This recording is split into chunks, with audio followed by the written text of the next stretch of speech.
ga o àánú Fubara ṣe mí tèmi sí Ọlọ́run. Gómìnà ìpínlẹ̀ Rivers ó ń jọ bẹ́ẹ̀ ni pé wọ́n ti ka mọ́ kọ́nà o. Wike ti ka mọ́ kọ́nà. Supreme Court ti dá ẹjọ́ ẹ̀rọ wíríwírin inú àkójọpọ̀ ròyìn lónìí ṣùgbọ́n ẹjẹ́ àdámi tútù iwájú ẹjẹ́ àtẹ́lẹ̀. dé ẹni wa kátẹ́lẹ̀ di wa bá ṣe fẹ́ sùn lé lórí bóyìnbó ṣe sọnù. ṣé ẹ rí ọ̀rọ̀ Fubara yìí? Omi ti tẹ̀yìn bọ̀gbìn lẹ́nu o. Ẹjọ́ tí wọ́n dá Supreme ni wípé Fubara kó dá àwọn aṣòfin tí wọ́n tẹ̀lé Wike wọ́n ní kó dá wọn padà. Kò sì síbòmíì tí Fubara fẹ́ gbẹ́jọ́ lọ mọ́. That is the apex court ní Nàìjíríà. Wọ́n ti dá ẹjọ́ báyìí wípé àwọn mẹ́ta tó lọ yàn wọ́n ní ṣé kò mọ̀fin ni ṣé bóun gangan ni gómìnà. N tó fi sọ ni wípé ó kéré jù 25 people ló gbọ́dọ̀ jẹ́ àwọn aṣòfin ló gbọ́dọ̀ constitute lawmakers tán mọ̀ ṣòfin. Wọ́n lé èèyàn mẹ́ta bíi ti bò wọ́n ló wà nínú ìwé òfin. Ṣùgbọ́n tí Fubara náà sì ń ṣagídélé lórí ni pé ṣé bí gbogbo àwọn yẹn ti defect bẹ́ẹ̀ náà ni òfin náà ló sọ wípé lè fi assembly lẹ̀ sì lè dá ìṣèjọba dúró. Nítorí ẹ̀ ló ń ṣe ń present fáwọn tí ó defect àwọn tó wọ́n ní lóòótọ́ lòfin sọ bẹ́ẹ̀ pé bọ́n bá ti defect pé wọ́n ti lose seat wọn wọ́n ti declare seat wọn vacant. Wọ́n ní ṣùgbọ́n òfin náà ló wá tẹ̀ wájú ó dàbí ọ̀rọ̀ bíbélì. Àwọn kan nínú fáàsì kan wọ́n mú fáàsì wọn ní kàtán wọ́n kàn kóòtì kékeré ń bẹ̀. Bíbélì dàbí òfin ni. Wọ́n ní òfin yẹn náà ló wá continue tó tẹ̀síwájú wípé lóòótọ́ ni o béèyàn bá ti kúrò nínú ẹgbẹ́ òṣèlú tó gbé wọnú ilé ìgbìmọ̀ asòfin pé yóò lose seat ẹ̀ ṣùgbọ́n kì í ṣe anybody ló máa pálàṣẹ fún pé kó lose seat ẹ̀ pé òun gan fúnra rẹ̀ tó cross carpet sínú ẹgbẹ́ òṣèlú mi kò tó pa láṣẹ fúnra rẹ̀ pé òun ti lose seat òun. Bẹ́ẹ̀ náà sì làwọn tó yàn síbẹ̀ wọ́n ní wọn tó pálàṣẹ. Bẹ́ẹ̀ náà ni constituency ẹ̀ wọ́n ní wọn tó pálàṣẹ. Táwa ni ó pálàṣẹ wọ́n ní kóòtù ilé ẹjọ́ Nàìjíríà ló lẹ́tọ̀ọ́ láti pàṣẹ wípé ó dáa o ẹ ti lose seat yìí. Wọ́n ní mistake tí Fubara ṣe ni wípé kò dúró de ilé ẹjọ́ kan pàṣẹ pé fúnra ara rẹ̀ ló pálàṣẹ pé wọ́n ti lose seat wọn. Wọ́n lé lóòótọ́ lẹ́jọ́ sọ bẹ́ẹ̀ ṣùgbọ́n ẹjọ́ náà òfin náà ló sọ wípé a competent court of law ló lẹ́tọ̀ọ́. Wọ́n ní wọ́n ti ṣe ẹni tó jàre ti wá padà jẹ̀bi. Wike ti wá ń lọ́wọ́ agbára. Gbọ́rọ̀ Wike nínú àkójọpọ̀ ròyìn ṣùgbọ́n ká tó gbọ́rọ̀ ẹ̀ àwọn tó yé dáadáa ẹja sáré mu wá fún yín kán sọ̀rọ̀ díẹ̀ lé lórí àní pẹ́ rárá nínú abala lérè fi ojú wíńdò láti ń yọjú ń tíá o àwọnú ibi tán ti dájọ́ ojú wíńdò gbogbo tẹ̀ ń rí ojú wíńdò ni. Mo kì í káàbọ̀ sínú ìròyìn ọlọ́mọ lẹ́tọ̀ ní ẹ bá ń tẹ́sí ilé abẹ́rẹ́ ẹja gbọ́rọ̀ lẹ́nu lọ́ọ̀yà òye bẹ́ẹ̀ náà ló tún ṣe àfiwé ètèkó torí tó ṣẹlẹ̀ Rivers náà ló ń ṣẹlẹ̀ lẹ́kọ̀ọ́ lọ́wọ́lọ́wọ́ ṣùgbọ́n inú ẹgbẹ́ tó yàtọ̀ PDP ní ti Rivers APC ní tèkó sọ́mọ wo Obasa náà bá kúlẹ̀kúlẹ̀ ìròyìn Obasa nínú ìròyìn náà lónìí ẹjẹ́ àkọ́kọ́ gbọ́rọ̀ lẹ́nu agbẹjọ́rò iná. Repeatedly said it that the provisions of section 109 subsection 1 paragraph G is not executory, it's not self-executory. I have used everyday analogy to explain it, that it is like when the provisions of section 109 subsection 1 paragraph G says if you defect, who determines the defection? It is the court that will, even though subsection 2 says the speaker shall give effect to the provisions of subsection 1, the court had gone further to say that until the court rules that this person has actually defected and declares his seat vacant, it is not in the mouth of anybody to say that I will not recognize you as a member until because you have defected. So what the Supreme Court simply said today, even though they had not determined the matter of defection, what the Supreme Court simply did was they made that pronouncement expressly that until the issue of defection is determined, the members still remain valid members of the Rivers State House of Assembly. And any action done without them is a nullity, is a null and void. Passing of budget, screening of commissioners, and any action that requires the concurrence or the approval of the State House of Assembly without including these people is a nullity, is executive rascality. The actions of Governor Fubara are impeachable actions. They are impeachable offenses, despite the clear provisions of the... If I were Governor Fubara, I would sack my Attorney General today, because he had advised him wrongly. He has led him on, deceiving him, believing that, because he's not a lawyer, believing that the provisions of that law is self-executory, and so that the governor can decide to choose who to recognize. And then he went on and on with 3 members, despite the clear provisions of Section 91 of the Constitution that says that a House of Assembly of a state shall not have less than 25 members and not more than 40. And that despite all of that, Governor Fubara had gone ahead to recognize 3 members. They sit down in the comfort of their sitting room and then legislate. A budget is presented to you in the morning. Despite the convention of budget screening, budget defense, budget is presented in the morning, and by afternoon, the budget is passed and assigned, a budget of 800 billion, another one for 1.2 trillion, and then the money is spent. These are impeachable offenses. Owó wa gbó ẹgbẹ̀lẹ́gbẹ̀ ó wọnú omi ibo ni kí Fubara ti ní adúrú owó tó ná wọ́n ní èèyàn mẹ́ta tó ń gbé bọ́jẹ̀tì lọ́wájú wọn billions of bọ́jẹ̀tì gbogbo Rivers State wọ́n ní láàrin ọjọ́ kan náà ń buwọ́lù wọ́n bá ti ṣe meeting lálẹ́ wọ́n ní inú State House ló sì kó wọn sí náà mẹ́tẹ̀ẹ̀ta ibo ni ó ti wá rówó dá padà báyìí gbogbo ohun tó buwọ́lù ibo ni ó ti rówó dá padà wàhálà so ẹjẹ́ wá gbọ́ lẹ́nu arákùnrin aláfiwé ó fi àfiwé ẹlẹ́lọ́ ó fi wé tèkó in tó ń ṣẹlẹ̀ nílé ìgbìmọ̀ asòfin lẹ́kọ̀ọ́ lọ́wọ́lọ́wọ́ pẹ̀lú Obasa.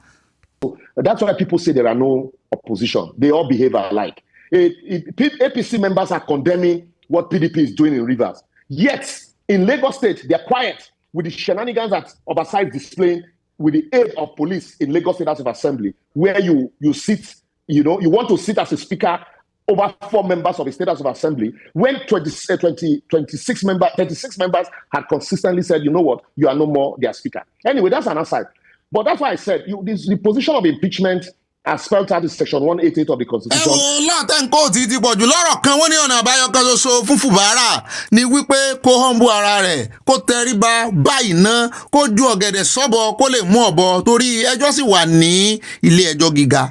Wọ́n ní tí ẹjọ́ supreme ilé ẹjọ́ tó ga jùlọ tó tún ju ilé ẹjọ́ gíga lọ wọ́n ní tí ó ń sọ ni wípé ńgbà tí ẹjọ́ defection àwọn tó kúrò nínú ẹgbẹ́ òṣèlú kán tó lè nullify wọn kán tó lè declare seat wọn vacant wọ́n lẹ́jọ́ sì wà ní high court.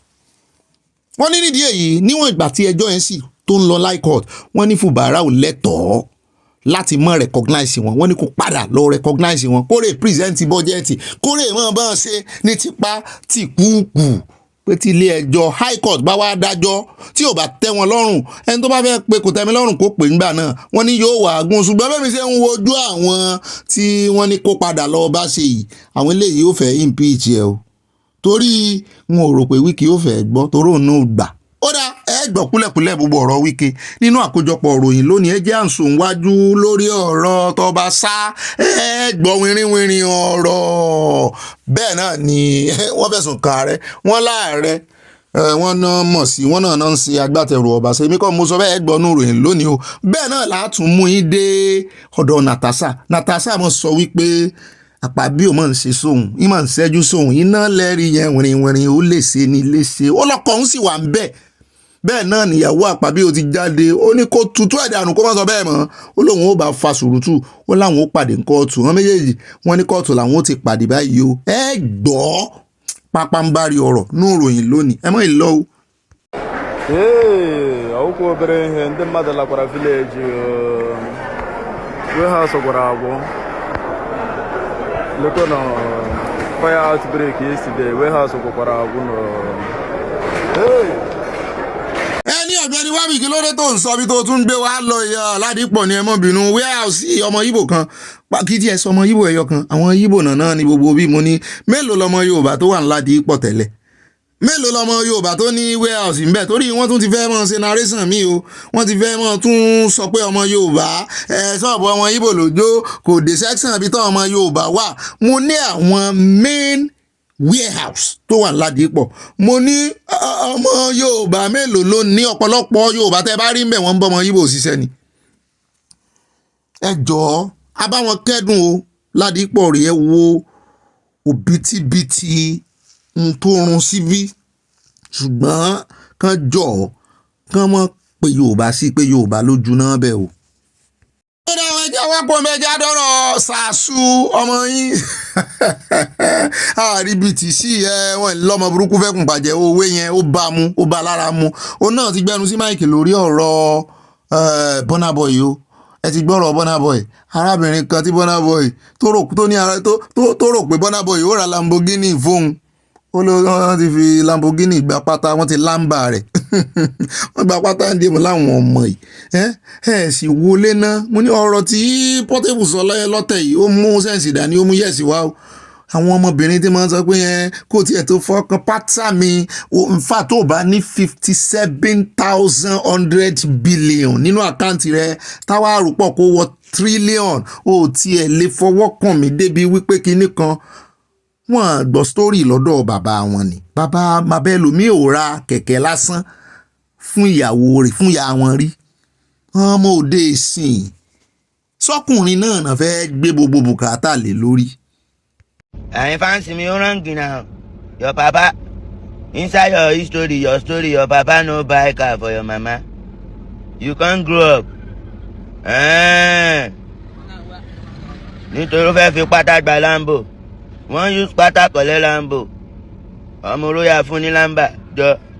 ó dá ayá kò lọ́dọ̀ táwọn ọmọ ìgboro slang wọn nu ẹ má bínú slang yẹn fẹ́ rọ̀ létí ṣùgbọ́n jẹ́ wá dé Katsina o ní ọ̀dọ̀ Buhari lọ́hùn nílùú rẹ̀ níbi tá a ti gbọ́ wípé àwọn ọmọ iléeṣẹ́ ológun mi ti ẹ̀kọ́kọ́ rò pa ọmọ iléeṣẹ́ ológun Nàìjíríà bó ṣe ranjú ní abẹ́ ẹ̀gò yìí àṣàwọn ọlọ́pàá Hisba ni àwọn ti sàríà wọ́n mọ̀ tún ti ṣe bẹbẹ ní Katsina wọ́n ní gbogbo private school wọ́n láwọn ò sọ tìjọba o wọ́n ní private school tó wà ńbẹ̀ wọ́n láwọn lẹ́nu lórí tìjọba ṣùgbọ́n àwọn private owned schools wọ́n láwọn ò gbọ́dọ̀ rí kankan kó sí.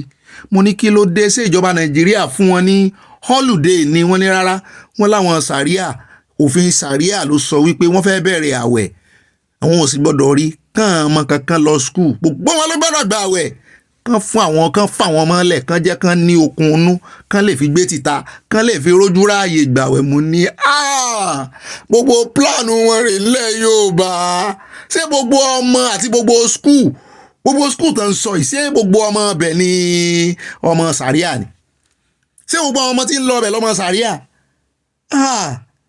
àwọn ará bí ọ̀làjú ò bá wọn lára mu wọ́n kàn ń sá gidi ni ọ̀làjú ká máa pín owó ká máa jí ká máa sùn ká máa pín owó ni kò sí tó kàn pẹ̀lú ẹkọ́nọ́mì wọ́n mọ iye owó tí skul máa lose wọ́n mọ iye owó tíjọba máa lose ìjọba sí àwọn skul sì ń wọ́n sanwó orí ní stéètì tán wà o ẹ mọ́ gbà ńlẹ̀ Yorùbá o ń tán máa fojú yín rí lórí ọ̀rọ̀ sàríà ẹ ní ìwò tán ẹ já kó bí sẹ́rí wíríwíri ọ̀rọ̀ inú àkójọpọ̀ ròyìn ló wà lónìí ó yá ẹ̀ ń sùn ńlẹ̀ báyìí báyọ̀ ẹ bá a pín kó kálukú kákó ìmọ̀ràn yín ṣe kókó ó yá.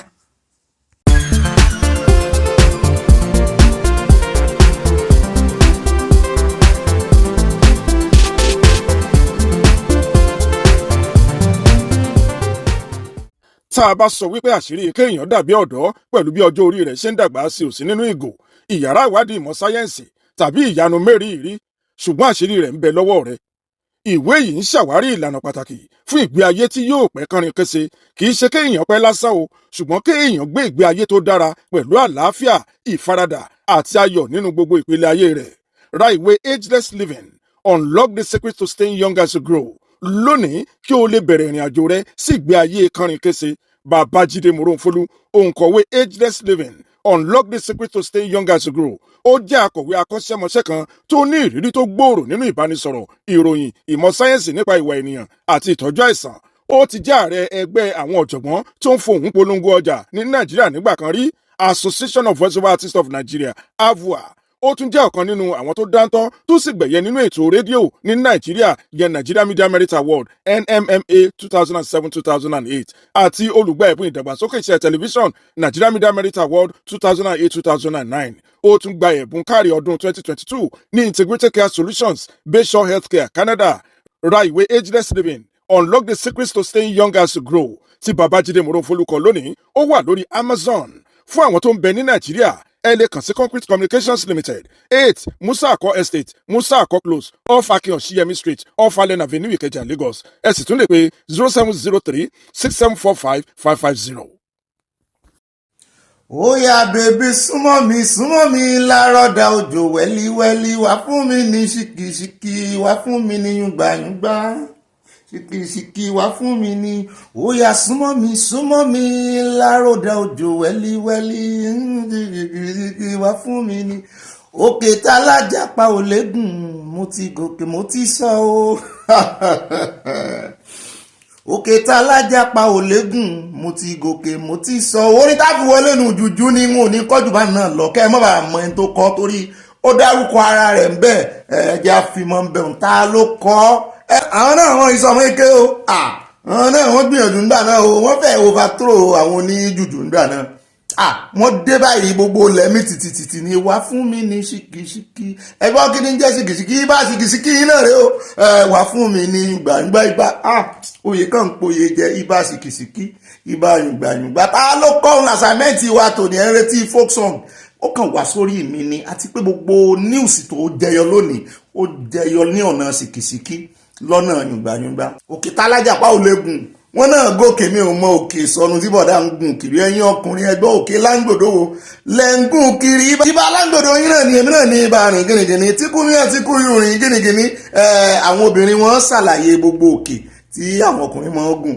ẹṣẹ́ lè ṣàlàyé ẹ̀ fún àbí ká bí àwọn bàbá wa èmi náà ní ibà ọ̀pàpọ̀ parada àyà parada ó dọ̀gá rẹ̀ parada ó dá àyẹ tún lè pè mí ní ibà gbáǹkọ́gbè èmi náà ní ibà sísọ lójú eégún ibà lọ tààràtààrà tọ̀rọ̀ bá ti di ọ̀rọ̀ òtítọ́ àtòdodo san láàrin ajénímú ní pẹ́kọ̀rọ̀ èmi náà ní mò ń jẹ́ ibà ọ̀pàkọ̀kọ̀ pè kí ẹ lè pè mí ní ibà lẹ̀jẹ́lì ibà rìpọ̀tẹ́lì ibà kọ̀ǹfàmù ẹ̀ kò tó sẹ́ǹdì ẹ̀ ibà yọ̀mí kún ibà fàyọ̀ pọ́ọ̀tì ẹ̀ èmi náà ní ibà kéde fún gbogbo yorùbá nìsàn káàfàtà ó dá o báyẹ̀ bá pín kó kálé kó kákó èní ní oṣù parí o ṣùgbọ́n àwọn ìròyìn adúpẹ́ lọ́wọ́ lọ adúpẹ́ alihamudulilayi ní tàwọn mùsùlùmí bẹ́ẹ̀ náà ni ká mọ júbà ọlọ́run ní ti àwọn tìbílẹ̀ àwọn bẹ́ẹ̀ náà ni ajúbà ètùmàrè ní ti àwọn oníṣẹ̀ṣe ó dá o níkọ̀ọ̀kan èjèèjì àwọn àmọ́ dami tútù wájú kálẹ̀ tẹ̀lẹ̀ tútù gbogbo eléyìí tẹ́ rí nù lérèfé ojú wíńdò láti yọjú gbogbo abala lérè fún gbóǹtẹ́ rí ojú wíńdò láti yọjú. àwọn ilé ìta àmọ́ tọ́ka rẹ̀ sí a gbogbo àwọn àdírẹ́sì ibi tá à ń lọ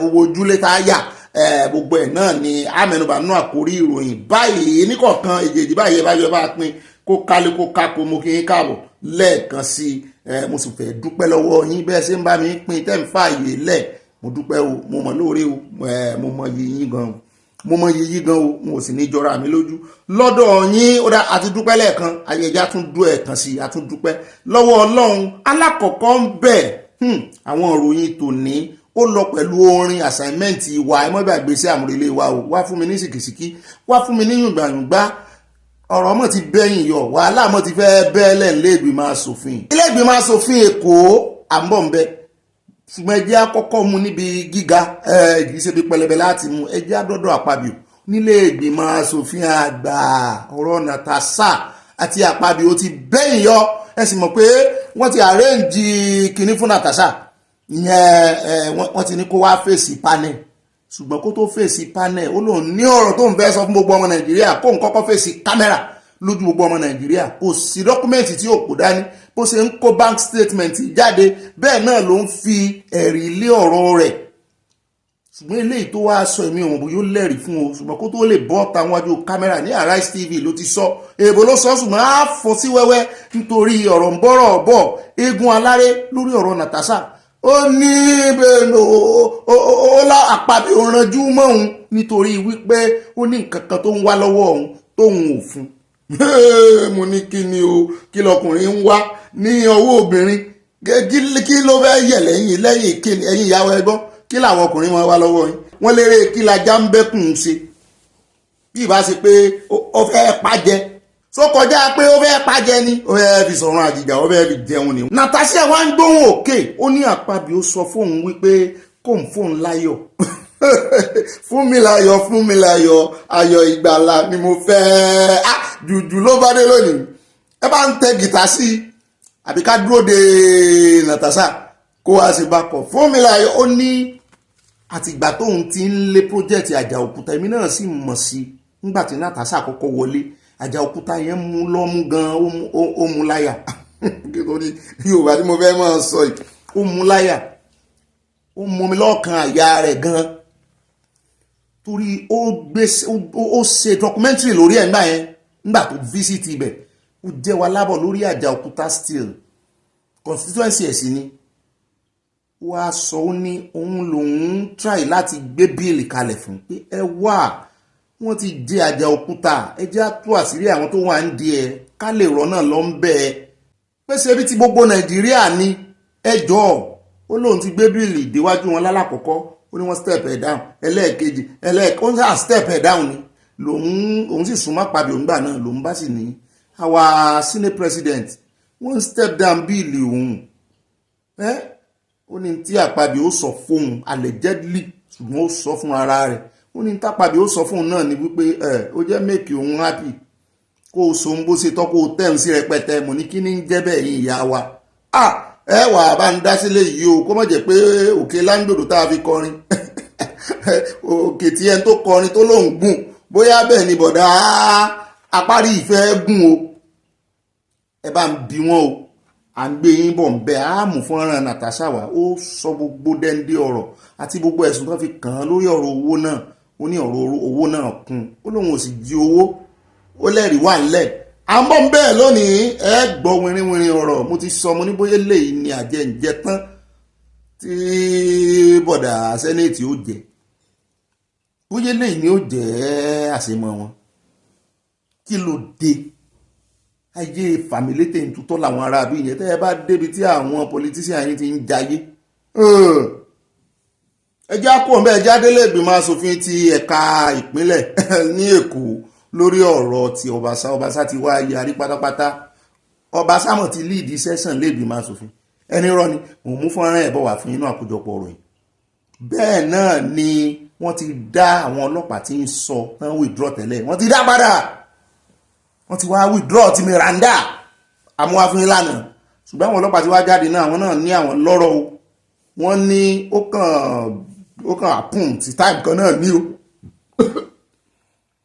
sẹ́yìn náà gbọ́n gbọ́ wọ́n lọ́wọ́ àpùn sí time kan náà ni mo ní ẹ kọ́kọ́ withdraw ti Obasa nígbà tí wọ́n suspend ẹ̀ nígbà òde tẹ́ ẹ rí pé ó lé èèyàn lẹ́yìn ó lálágbára tó kìlẹ̀ torí wọ́n ní bájábá lẹ́ni lẹ́yìn yóò pọ̀ bọ́ ẹ dá security aid tiẹ̀ padà tí Meranda tó gbápo rẹ̀ ẹ wá fati ẹ̀ yọ ẹni káwọn boys kan retreat kan surrender kúrò lẹ́yìn ẹ̀ ṣùgbọ́n ní ìsìn wọn náà ti dá padà báyìí yọ àwa mọ stethoscope báyìí torí ṣé àlà ní èèyàn rẹ̀ kò sálẹ̀ ní speaker méjì ni àbí Obasa ti padà sí speaker tóró ti lead iṣẹ́ sàn sí Meranda ní igbákejì rẹ̀ báyìí torí n tó mú wọn fa àwọn ọ́fíìsì àjọ lẹ́yìn wọn tó tún dán padà ó ń jọ bẹ́ẹ̀ ni pé gbogbo nǹkan ti return to status quo bẹ́ẹ̀ náà láàmú fúnra arákùnrin kan wá àmú táwọn kan náà wá ẹjẹ́ àkọ́kọ́ mú táwọn àkọ́kọ́ mú táwọn asòfin ilé-ìgbìmọ̀ asòfin lẹ́kọ̀ọ́ wá tán láwọn wà lẹ́yìn Meranda mo ní ẹjẹ́ ní ìyá àfin Meranda ẹjẹ́ sọ fún wọn kẹ́ẹ̀kìlọ̀ fún wọn pé kán ṣe pẹ̀lẹ́pẹ̀lẹ́ kán jogun omi kán mọ̀ kó báyìí kọ́mọ́ kò báyìí o ẹ̀yin Meranda náà wá o àwọn ò ní gbá o nóòtù Obasa kìnnìkan mọ̀ ní ilé ìgbìmọ̀ asòfin ó rorò ní ìwọ̀nba tó kù tọ́basá ó lò ń bẹ́ yìí lélẹ̀ tó fẹ́ padà yóò rorò nítorí bẹ́ẹ̀ bá ti tọ́lọ́run bá ti fọ̀tẹ́ ẹni hàn ni kò lè pani mọ́ bọ́lọ́run bá ti fọ̀tá ẹni hàn ni kò lè pani mọ́ ní ọ̀rọ̀ ilé ìgbìmọ̀ asòfin Èkó jẹ́ o yóò lè kínká yóò bu àyà ṣùgbọ́n àwa àdọ́dọ̀ arákùnrin kan lọ́ọ̀yà ní ẹ́ wọn náà wá gbẹnu sí wọn náà mú òótọ́ tó wà ń bẹ̀ wọn láàrẹ Tinubu ló wà lẹ́yìn Obasa ní ṣé ẹ sì lẹ́rìí ẹ̀ wọn náà ní rìsíìtì ẹ̀wọ̀n ní invoice ẹ̀ mú ló dá ó ti dáa bánu náà àmú afẹ́yìn tiwa gbogbo bí ọ̀rọ̀ Obasa náà ṣe lọ ó ti di méjì nílé ìgbìmọ̀ asòfin báwọn bá a bá wá kó ń bẹ́ẹ̀ àwa àdé ọ̀dọ̀ ọ̀gá EFCC náà wọn náà mọ̀ give testimony wọ́n ní odidi 500 million naira àti màálù méje nígbàtí ya àwọn kú làwọn èèyàn dá fún àwọn ọ̀dà màálù padà o wọ́n lè tó lóyún nù màálù gan wà ń bẹ wọ́n ní ṣùgbọ́n dá gbogbo ṣẹ́ẹ̀kì tán kó sínú páálí wọ́n ní bẹ́ẹ̀ bá rí ṣẹ́ẹ̀kì bó ṣe pọ̀ tó wọ́n nígbàtí ìyàwó àwọn rí ṣe ni ìyá ń fò òkè tó ní ẹ kálẹ́lúyà sínú ṣọ́ọ̀ṣì náà wà ní kí ló ń kálẹ́lúyà lé lórí tó o fẹ́ kán mú àwọn ni mo ní báwọn obìnrin ṣe rí nù wọn ti ẹ̀kọ́kọ́ fẹ́ mọ bí tó ti rówó ná mo ní bó obìnrin ṣe rí nù bí bàbá bá ti kọ́kọ́ gbówó délé àwọn ò ní béèrè ibi tó ti ń bọ̀ wọ́n kọ́kọ́ hallelujah sórí owó náà ṣùgbọ́n a mú kúlẹ̀kúlẹ̀ rẹ̀ wà fún kílótàn náà reject ẹ̀ ṣe nígbà tí mọ̀mọ́ wọn kú ṣe wọ́n fi fún wọn ní owó gift ni kílótàn náà reject ẹ̀ ìdí rẹ̀ àti pé ṣe rí ẹni tó bá fẹ́ mọ̀ sí ọ̀rọ̀ justice ó mọ̀ sọ owó gbà o àti wípé ṣe rí ẹni tó bá fẹ́ mọ̀ ṣe ọ̀rọ̀ justice tó fẹ́ wà ń di òótọ́ ó mọ̀ sọ owó gbà o àwọn èèyàn sọ èmi náà lẹ́nu ń bì í àwọn mọ̀mọ́ wa kan wà àwọn bàbá wa kan wà tó jẹ́ pé mo mọ̀ wípé wọ́n fẹ́ fún mi lówó wọ́n á pè mí gbà mí wọ́n á ní Ọ̀gbẹ́ni Bobby a fẹ́ fún wọn lówó wọ́n á ní ẹ sọ́dọ̀ àdúrà ẹ bá ń yí sàdúrà ẹ fowó lẹ̀ wọ́n á ní sóun ṣe ìgbéraga ni màá ní kì í ṣe ìgbéraga wọ́n ní sóun sọ jọra rẹ lójú ni màá ní mi ò jọra mi lójú kì í ṣàfojúdi ẹ jọ̀ọ́ ọ̀hún ti ìgbà téèyàn kan tó sápa dandan mọ́ mi lórí mo ní nínú ibi téèyàn gidi wà àwọn olótìtọ́ èèyàn ibẹ̀ náà làwọn ẹni burúkú máa ń wà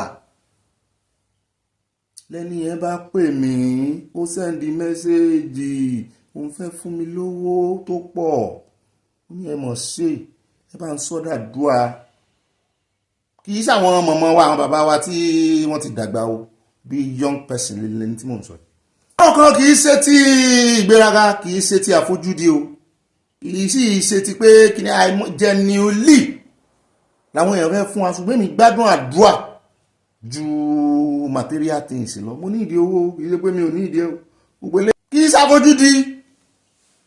í ṣàfojúdi ṣùgbọ́n èèyàn gbọ́dọ̀ jẹ́ kí ojú kòkòrò wà lójú èèyàn gbọ́dọ̀ jẹ́ kí bẹ́ẹ̀ bá ti lè training ni discipline ni à ń bọ̀ ń bẹ̀ ó lóun discipline ara òun débẹ̀ ni ó ní bí ìbá ṣe bẹ́ẹ̀ ní tí ìbá ṣẹlẹ̀ sóhun bẹ́ẹ̀ náà ni tá a bá kú òun bẹ́ẹ̀ á dé lọ́dọ̀ àwọn ológun Nàìjíríà àwọn ológun òfurufú wa mú fọ́nrán ọ̀gá wọn kan wá fún yín lánàá ọ̀gá wọn tó ti sọ̀rọ̀ báyìí wọ́n ní àwọn Boko Haram ń lo drone àwọn ọkọ̀ bàálù kéékèèké tán máa fi jagun wọ́n lòun ló ń lò tán fi àtàkì àwọn ọmọ ní sẹ́yìn ò ní ó sì wá jẹ́ràn náà ta ló rà fún Boko Haram wọ́n ní wọ́n ní ṣe kékeré ni pẹ̀lú àwọn tán ni wọ́n mú sponsor Boko Haram ó lówó wà lọ́wọ́ wọn ń bò jẹ́ pé wọ́n rí kùsà wà lọ́nà àìtọ́ mo ní abalajọ wọ́n ní drone ló tán fi àtàkì àwọn ọmọ ní ẹ bá tiẹ̀ ẹ̀yin náà ṣáàyàn ẹ̀yin náà tiẹ̀ gbìyànjú ó dá àmú tí ọ̀gá wọn sọ àmú àfòyín lónìí kò ní dọ̀là bẹ́ẹ̀. ẹni tí a bá kó mẹ́ àmú fọ́nrán ọmọ ológun kan wá níbi tó ti ń complain tó ti ń ké gbàjarì sẹ́yìn ọmọ Nàìjíríà wípé iṣẹ́ ẹ̀ ní ẹ̀pù òun ni a ní kí ló sí ọ̀ ó lóun sọ̀rọ̀ sí CDS mo ní ta ní jẹ́ bẹ́ẹ̀ ó ní chief of defence mo ní ẹ̀ ń tara ń kan lọ́wọ́ ló lọ́ sọ̀rọ̀ sí tí Canada ṣe deny wọn ní visa wọ́n ní tó ń sọ náà ni mo ní kí ló ìwọ ò bá mọ́ sọ̀rọ̀ fọ̀rọ̀ lẹ̀ fáwọn àtẹ̀yàwó ní mọ́fìtì ẹ̀yin tẹ̀ ń wọ aṣọ ológun bẹ́ẹ̀ mọ́ sọ nǹkan kan kán mọ́ rẹ̀ kọ́tùmásà rẹ̀ wọ́n lòun ti ẹ̀ ń retí kán kọ́tùmásà òun ó nítorí wípé òun mọ̀ pé wọ́n ń bọ̀ àgbẹ̀ òun sóòótọ́ ọ̀rọ̀ tí àwọn ẹgbẹ́ òun ò lè sọ mo ní òótọ́ ọ̀rọ̀ kí lẹ sọ ó fẹnu ara rẹ̀ sọ o àgbẹ̀yìn débẹ̀ lónìí náà ni kò ní dọ̀la àní rí jù báyìí lọ nú àwọn ìròyìn wa kórí ìròyìn wa ní pápápá àwọn àmọ́ gbé wa abala tí ó mọ̀ ká abala Sanwó-Wọlé ẹsẹ̀ cheese ẹsẹ̀ musin ẹ fi ọlọ́ọ̀sà sínú mo ti ń sọ ìfẹ́ ẹ fi ọlọ́ọ̀sà sínú mo sì ọlọ́sànù ó yá ẹ̀pọ̀ ẹ̀dẹ̀ǹgẹ̀ post mo ti fẹ́ yà yín fọ́dọ̀ pákà mo tẹ flash sí gbogbo ilẹ̀ fáìn mọ́ retí fọ́tò ayọ̀ yín wọ́n ní lo fọ́tò yín fún ìbànújẹ́ wọ́n ní lo tèmi náà fún ìbànújẹ́ owó dá owó ní wẹ́dà lọ́dọ̀ yín ṣe gbogbo ẹ̀ ń lọ àkọ́kọ́ nù ìròyìn Sanwó-Wọlé tá a mọ̀ mú wá lónìí ẹjẹ́ adọ́dọ̀ Babangida ọ̀rọ̀ ò tí ì wálẹ̀ pressure sì wà lórí ọ̀rọ̀ Babangida o àwọn ẹbí Vatsa ẹ mọ̀ pé àbúrò Vatsa yìí tó jẹ́ Jonathan òun náà sọ̀rọ̀ lọ́jọ́ sí amúwánú ròyìn ṣùgbọ́n àwọn ẹbí ẹ̀ ti wá ń pariwo lé Babangida lórí ẹni tí Babangida ní àwọn pa ní abẹ́ ìṣèjọba àwọn pé ó fẹ́ dìtẹ̀ gbàjọba àwọn ẹbí ẹ̀ ti wá pariwo lé lórí pé jogun omi fi ọmọ àwọn lẹ̀ ó sáti pa mo kọ ọmọ àwọn kúrò lẹ́nu rẹ̀ kí ló dé tó tún rèé kọ́ sínú ìwé ntọ́mọ àwọn òsè táwọn ò gbà fún ọ wọ́n á ń jọba ẹnìpọ́n náà fẹ́ gbé lọ sí wọ́n fẹ́ sùn ẹ̀wò mọ́ ni ó ti ẹ̀ dáa kí sùn mọ́ pa sùn jẹ́ o wọ́n wá ń sọ wọ́n ní kó jọ kó kọ́kọ́ mú orúkọ Vatsa kúrò lẹ́nu rẹ̀ kó jẹ́ kí ọmọ àwọn kó sinmi nínú sàárè tó wà ikú oró ló kú ẹ ti pa ẹ ti fẹ̀jẹ̀ rẹ̀ ẹ ti fi ṣètùtù fún Nàìjíríà bí ọmọ àwọn ò dínkù ṣùgbọ́n nígbà tó sì ti sọ tí gbogbo àwọn ọmọ Ìgbò pàápàá jùlọ Ìgbò wọ́n ní àwọn ọmọ Nàìjíríà ní Ìgbò disappoint àwọn tí ní ìsìn ìnáṣẹ́ wa ń kí Babangida ní mẹ́sàn-án mẹ́wàá pé ó kárí ó sóòótọ́ pé Babangida sóòótọ́ kẹ tó bá ń ka àwọn èèyàn tó sóòótọ́ pé sóyẹ kán ka Babangida mọ́ pé kán lọ tutù ẹ̀ dànù gbogbo ìtukùtù tán tu yẹn wípé àwọn ò faramọ́ pé àrò òótọ́ tán ló sọ náà ni wọn kú 1966 ó ṣe kìíní kan bàbá mi kan ṣàlàyé kìíní kú yẹn wípé bàbá Awólọ́wọ̀ ti wà nínú ẹ̀wọ̀n kó tó di wípé wọ́n ti ẹ̀ dínkù wọ́n sì nígbà tán dínkù tán wọ́n ní kì í ṣe ọmọ Yorùbá gan ló lè dínkù wọ́n lọ́mọ Yorùbá wà ńbẹ̀ Ìgbò gan wà ńbẹ̀ wọ́n lára àdínkù yẹn náà ni àwọn àmì àgbà àwọn ọ̀gá ológun tó jẹ́ Yorùbá wọ́n nínú ẹ̀ ni wọ́n kú sí wọ́n ṣe nínú ẹ̀wọ̀n náà ti wá rè mọ́ bá Awólọ́wọ̀ dámọ̀ràn wípé a fẹ́ dínkù o a fẹ́ jọ́kù a fẹ́ wá install ẹ gẹ́gẹ́ bí prime minister pé lẹ́yìn ìgbà tí wọ́n dínkù yẹn náà wọ́n ní kù míì tún ṣẹlẹ̀ wọ́n ní kù kan kọ́kọ́ ṣẹlẹ̀ 1963 tí n bá gbàgbé wọ́n sà ní kù kan tún ṣẹlẹ̀ lẹ́yìn ìgbà náà wọ́n sì sọ wọ́n ní Ìgbò ló pàpà wọlé àbí ìṣe Ìgbò ní Ìrọ̀nsì Àgú Ìrọ̀nsì ló gorí oyè ńgbà náà ní 1966 January 16 àbí ìṣe ọmọ Ìgbò ló gorí oyè ńgbà àbí ta ní Àgú Ìrọ̀nsì kìí sọ ọmọ Ìgbò ni àbí ọmọ ìlú wo ni ọmọ Ìgbò ni ó wá kú ní July wọ́n pa ní July 1966 yẹn náà náà pa kó tó wá di wípé ẹlòmíì gbàjọba kó tó wá di pé Yakubu Gowon òun gbàjọba wọ́n pa á kó tó di pé Yakubu Gowon gbàjọba lọ́wọ́ rẹ̀ bẹ́ẹ̀ náà sì ni Awólọ́wọ̀ sì wà nù ẹ̀wọ̀n ṣe bí nígbà tí pressure pọ̀ ní Yakubu Gowon ṣe tú Awólọ́wọ̀ lẹ̀ bàbá mi gan sọ wọ́n ní ká ní Awólọ́wọ̀ gan ò sí nú ẹ̀wọ̀n nígbà náà ni wọ́n ní ká ní ìta ló wà wọ́n ní wọ́n á ti pa wọ́n náà ó sì tún kìlọ̀ fún MKO náà tó fà létí wípé MKO ṣọ́ra fún àwọn tó ń bá rìn wọ́n lọ́rọ̀ pọ̀ ń bẹ́ẹ̀ wọ́n ní gbogbo ilé ìtàn fẹ́ wá mọ́ wọ́n ní kíní yẹn wọ́n ní tán àbárẹ́ èèyàn ṣàlàyé ẹ̀ dáadáa wọ́n ní narration táwọn Ìgbò ń give ní ìsìn tí Babangida fi sí wọn lẹ́nu wọ́n lò ní wọ́n mọ̀ àwọn náà mọ̀ sọ kiri ṣùgbọ́n lọ́rọ̀ kan eléyìí tá a fẹ́ sọ náà ni pé ẹbí Vatsa ti sọ wípé kí Babangida kó mẹ́nu kúrò ní ọ̀rọ̀ ọmọ àwọn o àwọn ò fẹ́ gbọ́ orúkọ Vatsa lẹ́nu rẹ̀ mọ́ o kódà ẹjẹ́ á kó ń bẹ́ ẹjẹ́ á lọ́nu ìròyìn tí ọmọ tẹ̀lé torí ó ń gbé mi lọ́kàn ìròyìn ti Natasha ọ̀rọ̀ pọ̀ ń bẹ àwọn àkórí ìròyìn ò pọ̀ lónìí ṣùgbọ́n a lo táìmù lórí ti Natasha ẹjẹ́ á wá dé ọ̀dọ̀ àwọn NLC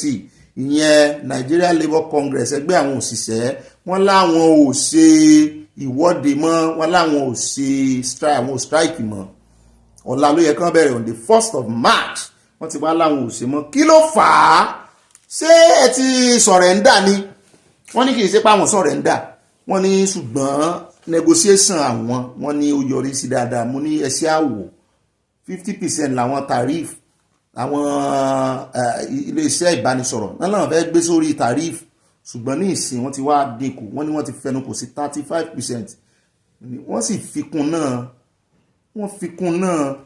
wọ́n yín àwọn èèyàn jẹ lórí kìíní ṣùgbọ́n a lè bú àwọn iléeṣẹ́ yìí náà nítorí ẹkọ́nọ́mì Nàìjíríà ó dé bólúgbọ́n ó mú mọ́ra ó dé bárẹ̀sà ó mú mọ́ra ó dé bá ọ̀ràngún léèlà ó gba àwọn tí ẹkọ́nọ́mì Nàìjíríà tó wọ́n àfẹ́ ti pọ́kẹ́ẹ̀tì wọn ní ìsìn ọ̀ràn náà mọ̀bí tára wọn kù sí toró ń dún lójoojúmọ́ ni dọ́là náírà ṣe ní gbọ̀n kò dúró sójú kan lọ́rọ̀ kan wọ́n sá ti sọ wípé 35% ní tariff tán fi lè kó wọ 50% mọ́ wọ́n nídìí tí àwọn ẹgbẹ́ òṣìṣẹ́ ṣe ní àwọn ò ṣe protest mọ́nù àwọn ti fẹnu kò àtijọba àti iléeṣẹ́ ọ̀hún àti ẹgbẹ́ òṣìṣẹ́ ṣùgbọ́n tó wá gbọ́ ní kété tí àwọn tiẹ̀ tí ìparí meeting ní MTN ti fi léde wípé 400 billion naira na lose àwọn sòwò ṣọ́ọ̀tì pé nítorí náírà depreciation mo ní sẹ́yìn nìkan ni náírà depreciation bá náírà sá ti ń lágbára ní ìsìn ẹ mọ̀ wàá mọ̀ làmẹ́ǹtì fún wa o ẹ jẹ́ àpò òǹbẹ́ o ní. nínú ìròyìn sáréwọlé mi ibẹ̀ láti gbọ́ tó ní àjọ FCCPC pàṣẹ fún multi-choice láti dáwọ́ àfikún owó DSTV àti GoTV dúró. mo ní àwọn oní tàrífù ẹ̀rọ ìbánisọ̀rọ̀ àwọn ti fowó lé àwọn GoTV náà tún fẹ́ fowó lé o. wọ́n ní àjọ tó ń dáàbò bo ẹ̀tọ́ àwọn oníbàárà Nàìjíríà Federal Competition and Consumer Protection Commission FCCPC ti pàṣẹ fún iléeṣẹ́ multi-choice pé kó má ti ṣàfikún iye owó ọjà rẹ̀ ní Nàìjíríà lọ́wọ́ yìí. wọ́n ní yóò ṣe sùmọ̀ kò tí ì ta àpò. FCCP ló fi ìkéde náà síta lójú òpó ayélujára rẹ̀ iléeṣẹ́ multi-choice tó ń pèsè DSTV. ó jọ pé South Africa ní iléeṣẹ́ náà ti wá MTN náà South Africa náà ti wá àti GoTV. wọ́n ní gbogbo ẹ̀yin tẹ́ ń lo kíní dìkódà wọ́n ní àwọn ò ní gbà kan fowó lé owó tẹ́ fi ń subscribe mọ́ ni wọ́n wà jíṣẹ́ fún yín o torí ọ̀pọ̀lọpọ̀ àwọn èèyàn Nàìjíríà amóhùnmáwòrán tó ń wò ní ìsìn ni ṣé ẹ sì ń wo àwọn local channels ṣáájú ni multi-choice ti kọ́kọ́ kéde àfikún iye owó tí àwọn èèyàn yóò máa san lórí DSTV àti GoTV èyí tí ọ̀pọ̀ aráàlú koro ojú sí o. àwọn tiẹ̀ ti kéde tó ràn mọ́ kàn bu owó lù ni. àmọ́ multi-choice sọ fún FCCP pé òun yóò yọjú ṣùgbọ́n kí wọ́n fún un ní àkódíẹ̀ nítorí FCCP wọ́n sọmọ̀ wọn wípé ẹ wá ẹ̀ẹ̀kan lédédé mọ́ ànáǹsì owó. lẹ́tà náà ni mò ń wò wájú mi lọ́jọ́ Thursday February 27 ni wọ́n kọ lẹ́tà wọ́n ní the Federal Competition and Consumer Protection Commission has directed multi-choice Nigeria to maintain its current subscription prices until the ongoing investigation into its proposed price hike is concluded. wọ́n ní ẹ̀ẹ̀kan lédédé máa bu owó lu nǹkan lọ́dọ̀ àwọn ọmọ Nàìjíríà lórí àwọn ọmọ Nàìjíríà kẹ́ẹ̀kan mọ́ kẹfẹ́ wá mọ́ forí wọn fàgbọ́n. wọ́n ní rárá ẹ ṣèpàdé pẹ̀lú wa. ìpàdé náà làwọn ti ẹ̀rọ ìbánisọ̀rọ̀ ṣe báyìí tó kò gòjá. ó dáa ó ṣe fara mọ́ 35% náà fi sí ti ẹ̀bí ṣe fara mọ́ àwọn èèyàn ní choice wọn lè fi fóònù ṣeré Nàìjíríà fóònù ò ṣe fi ṣeré fóònù wọn mọ orí fóònù lẹ́lòmí bó ń jẹun lọ́wọ́ yọ́ mọ̀ lo fóònù bó ń ṣe ìgbọ̀nsẹ̀ yọ́ mú fóònù wọnú ilé ìgbọ̀nsẹ̀ bó fẹ́ wẹ̀ gan yọ́ tí ì rí ọkùnrin tó sájáde nù gí nígbà tí fóònù ẹ̀rín gí ń ta fóònù ọkùnrin yóò ṣe fẹ́ máa wẹ̀ tí ó sì máa di fóònù mọ́ra rí máa wọnú bedroom. ó dá àwọn ẹjẹ́ kó ń bẹ́ ọ ilé ìta àwọn fi káde gbogbo abala asánáwọlé ńlẹ̀ lónìí. ó náà ní ti ọ̀rọ̀ Mohbad o wọ́n tún ti bẹ̀rẹ̀ sí járin rẹ̀ wọ́n tún ti ń gba ọ̀rọ̀ lẹ́nu ara wọn sọ wọn fúnra wọn lọ́rọ̀ sọ. ìyàwó Mohbad ló wá ń sọ ní tó bá jẹ́ pé òkú máa ń wẹ̀yìn ni ó ní ọkọ òun yóò ti sun ẹkún gálọ́ọ̀nù kan. àwọn àfiwé ọ̀rọ̀ ìyàwó Mohbad ó ní agbára. ó ti sọ wípé ikú ọkọ òun ó jẹ́ kó mọ̀ wípé ènìyàn búburú ló pọ̀ jù Nàìjíríà. nínú ìfọ̀rọ̀wérọ̀ tó ṣe pẹ̀lú BBC Yorùbá mo ló kàn ń bọ́ síbì kan òun náà ti rẹ́dí àti sọ̀rọ̀ báyìí. arábìnrin Ọmọwùmí Alọ́ba sọ pé ọkọ òun yóò ti sun ẹkún tó lè kún inú gálọ́ọ̀nù kan nítorí pé bá ti ẹ̀rù pé ẹnìkan máa bá ẹ̀yìn rẹ̀ jẹ́ kò lè rò pé bàbá òun ni. ṣé ẹ rí pé Wùmí gan òjògùn omi ṣùgbọ́n àwọn àbílẹ̀mù èèyàn bí wọ́n ń ta òun síra wọn bàbá ń ta òun sí òun náà wọ́n tún ti bẹ̀rẹ̀ blame game tí ò jẹ́ káwọn èèyàn rójú tu. àwọn kan sì ń ṣe kinní lọ ààrẹ rò ń bẹ̀ púpọ̀ náà ń sọ wípé without DNA and without CCTV camera àwọn ò ní gbà kan sí Mohbad. Justice, no DNA, no justice. No DNA, no burial. No CCTV camera, no burial. Ẹ jẹ́ kí èmi bẹ̀rẹ̀ báyìí. Èmi jèmi, ìyá Jésù lèmi. Èmi ó sì jẹ́ kẹ́ni ó mọ̀ pé ẹni ó pàdé rí Olúwa kò ní rọ́nà lọ. Bó bá ti wù bó bá sùn Ọlọ́run ó gbà láfíà ẹ̀. Bó bá rìn nílẹ̀ atẹ́gùn òdì ni yóò mọ̀ fẹ́ sí. Ẹ máa gbọ́ àfi tí ò bá ń ṣènìyàn ló pa. Bọ́ tó bá jẹ́ pé ẹnu obìnrin ọ̀bá àfọ̀bẹ́ gbé o ọ̀bá àbí ní nọ́mà o ló pa ìlérí Olúwa tó gbé irú àwa wẹ̀ látọ̀ títí Ìbàdàn wá sí Èkó fún justice for Mohbad. Ẹ wá gé òkú ọmọ yẹn kúrú. Gbogbo ìṣẹ̀dá tó ń bẹ ní abẹ́ àtìkò yẹn tó ṣe ìkà yẹn ẹ ò ní rọ́nà lọ́nà ẹ̀ṣẹ̀ máa ṣe. The set of 15 people in that house ẹ bá Mohbad jẹ ẹ bá Mohbad mú ẹ bá ná ẹ bá lò àwọn ibìkan wà tẹ́ ẹ fẹ́ wọ̀ tẹ́ ẹ lè wọ̀ bọ́ torí pé ẹ tẹ̀lé ìlérí Olúwa Mohbad ẹ wọ ọbẹ̀ wọ́n recognize yìí ó wá kú tán ó wá dàbí gbàgbọ́ jẹ́ pé kò léèyàn ọ̀dàlẹ̀ agbálẹ̀ lọ o. Jésù sọ fún Peter ó ní kí àkùkọ kókó kọ ní ìgbà mẹ́ta ó ní ìwọ yóò sẹ́ mi gbogbo yín 15 of you ẹ̀dẹ̀ sẹ́. Ọlọ́run pé Kéènì ó béèrè lọ́wọ́ ẹ pé ikú wo ló pa àbúrò ẹ? Where is Abel? Ikú wo ló pa? Where the whole world? Gbogbo àwa tí ó wọ̀ dúró wá parapọ̀ àwọn ń béèrè lọ́wọ́ yín ìṣọ̀kan àti inú dúdú pé ẹjọ́ kí ló pa ìlérí Olúwa Mohbad. Mohbad justice for Mohbad. Àwa oya let's go there. Yomi Fábíyì àtàwọn asọ̀mọ̀gbé rẹ̀ ní sọ̀yún ṣùgbọ́n bóyá ní tí bàbá ń dúró dè náà nù onílé ẹ̀kan bẹ̀rẹ̀ kòrónà. Ó ní láti gbà tí Mohbad ti kú oríṣiríṣi nǹkan ló ti ṣẹlẹ̀ pàápàá láàrin àwọn òbí olóògbé àtìyàwó rẹ̀. Ó ní nǹkan ti ṣẹlẹ̀ láàrin àwọn ní ìjà bẹ́ẹ̀lẹ̀. Arábìnrin náà sọ pé ẹni tó yẹ kó jẹ́ aláàbò fún òun àti ọmọ òun gan ló ń fa àwọn lé àwọn ayé lọ́wọ́ ló ń tú àwọn ń dì síta o. Bẹ́ẹ̀ náà ló tún sọ̀rọ̀ lórí DNA ó tún tẹnu mọ́ ó ní òun ti ṣetán tipẹ́tipẹ́ láti ṣe àyẹ̀wò DNA. Ó lóun sọ fẹ́yìn ọmọ Nàìjíríà ní ìsìn tẹ́ ń bú òun tẹ́ ní bóun bá ṣe DNA àwọn ò ní sí Mohbad. Ó lóun ti ṣetán láti ṣe DNA. Ó ní ṣùgbọ́n bàbá ọkọ òun bàbá Mohbad bàbá olóògbé ó ní kò tí ì gbà láti kópa nínú rẹ̀. Mo ní Iyawo lórí ọ̀rọ̀ DNA ó ní àwọn kan wà lójú kan sáà ni. Ó ní ipò aláìlágbára ni òun wà báyìí nítorí nǹkan tí àwọn èèyàn ń ṣe sí òun.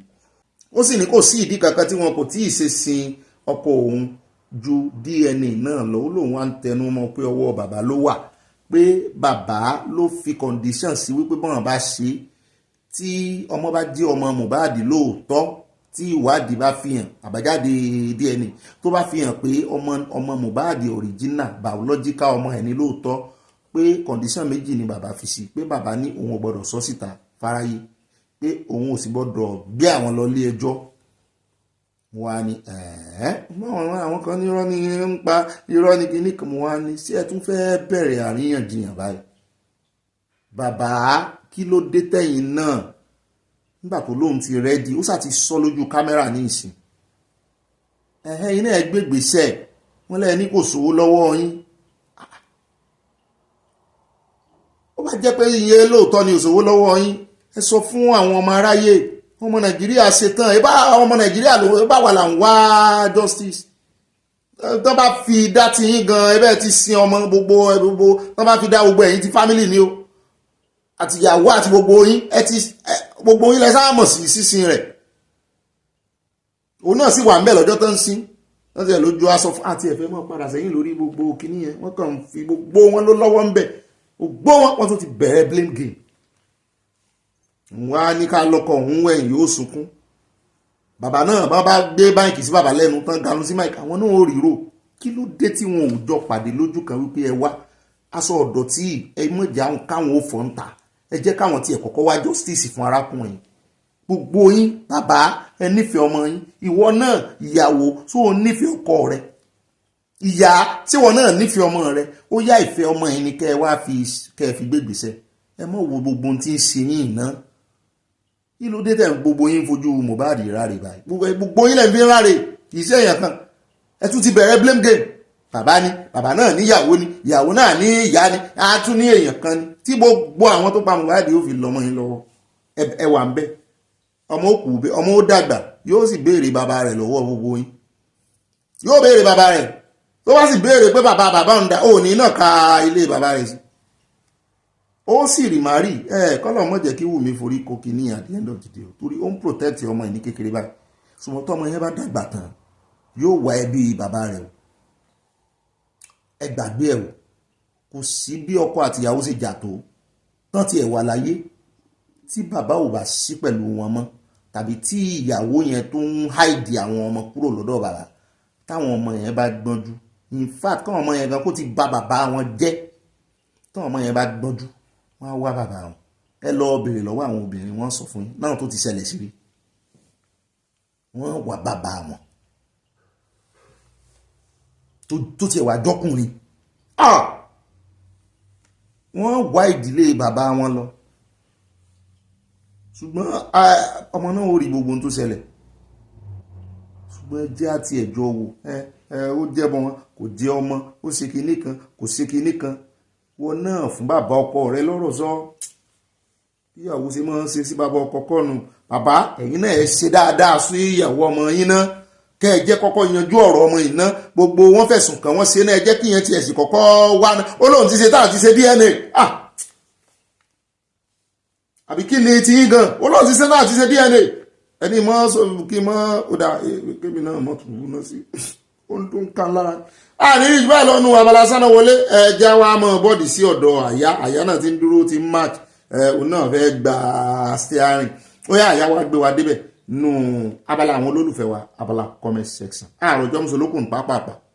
mo máa kí káàbọ̀ sínú abala ti comment section o at comfort family wa wọ́n ní Ọ̀gbẹ́ni Bobby àti àyà ìròyìn tí yín yìí dùn ó lágbára o àwọn ọmọ Haúsá wọn ò lákòjọ ẹnu àkójọ ẹnu bò ó ọmọ Yorùbá nation akó àdúró tí ìyàwó bàbá Akíntóyè Ìgbòhòsà ẹ̀ṣẹ́ ẹ̀kọ́ àdúró tí bàbá o Yorùbá nation wọ́n tẹ love rẹpẹtẹ sí a mọ̀mọ́ tí relé mọ̀mọ́ aṣáàdúpẹ́ tọ́lọ́run fún ọ ní ẹ̀mí gígùn kọ́lọ́run wá bá wa fún bàbá náà ní ẹ̀mí gígùn àtàlàáfíà kí Yorùbá nation kó ṣejú gbogbo wa pátápátá bẹ́ẹ̀ náà ni Adébẹ̀rọ̀ Kẹ́hìndé bàbá mi dáadáa wọ́n ní wọn ò gboyè lọ́wọ́ Meranda but it is necessary to do so for Obasa to resign first why they bring her back as speaker but Obasa instead of resignation try to reinstate himself allegedly ni o mi ò fẹ́ sọ̀rọ̀ jù ó dáa ẹ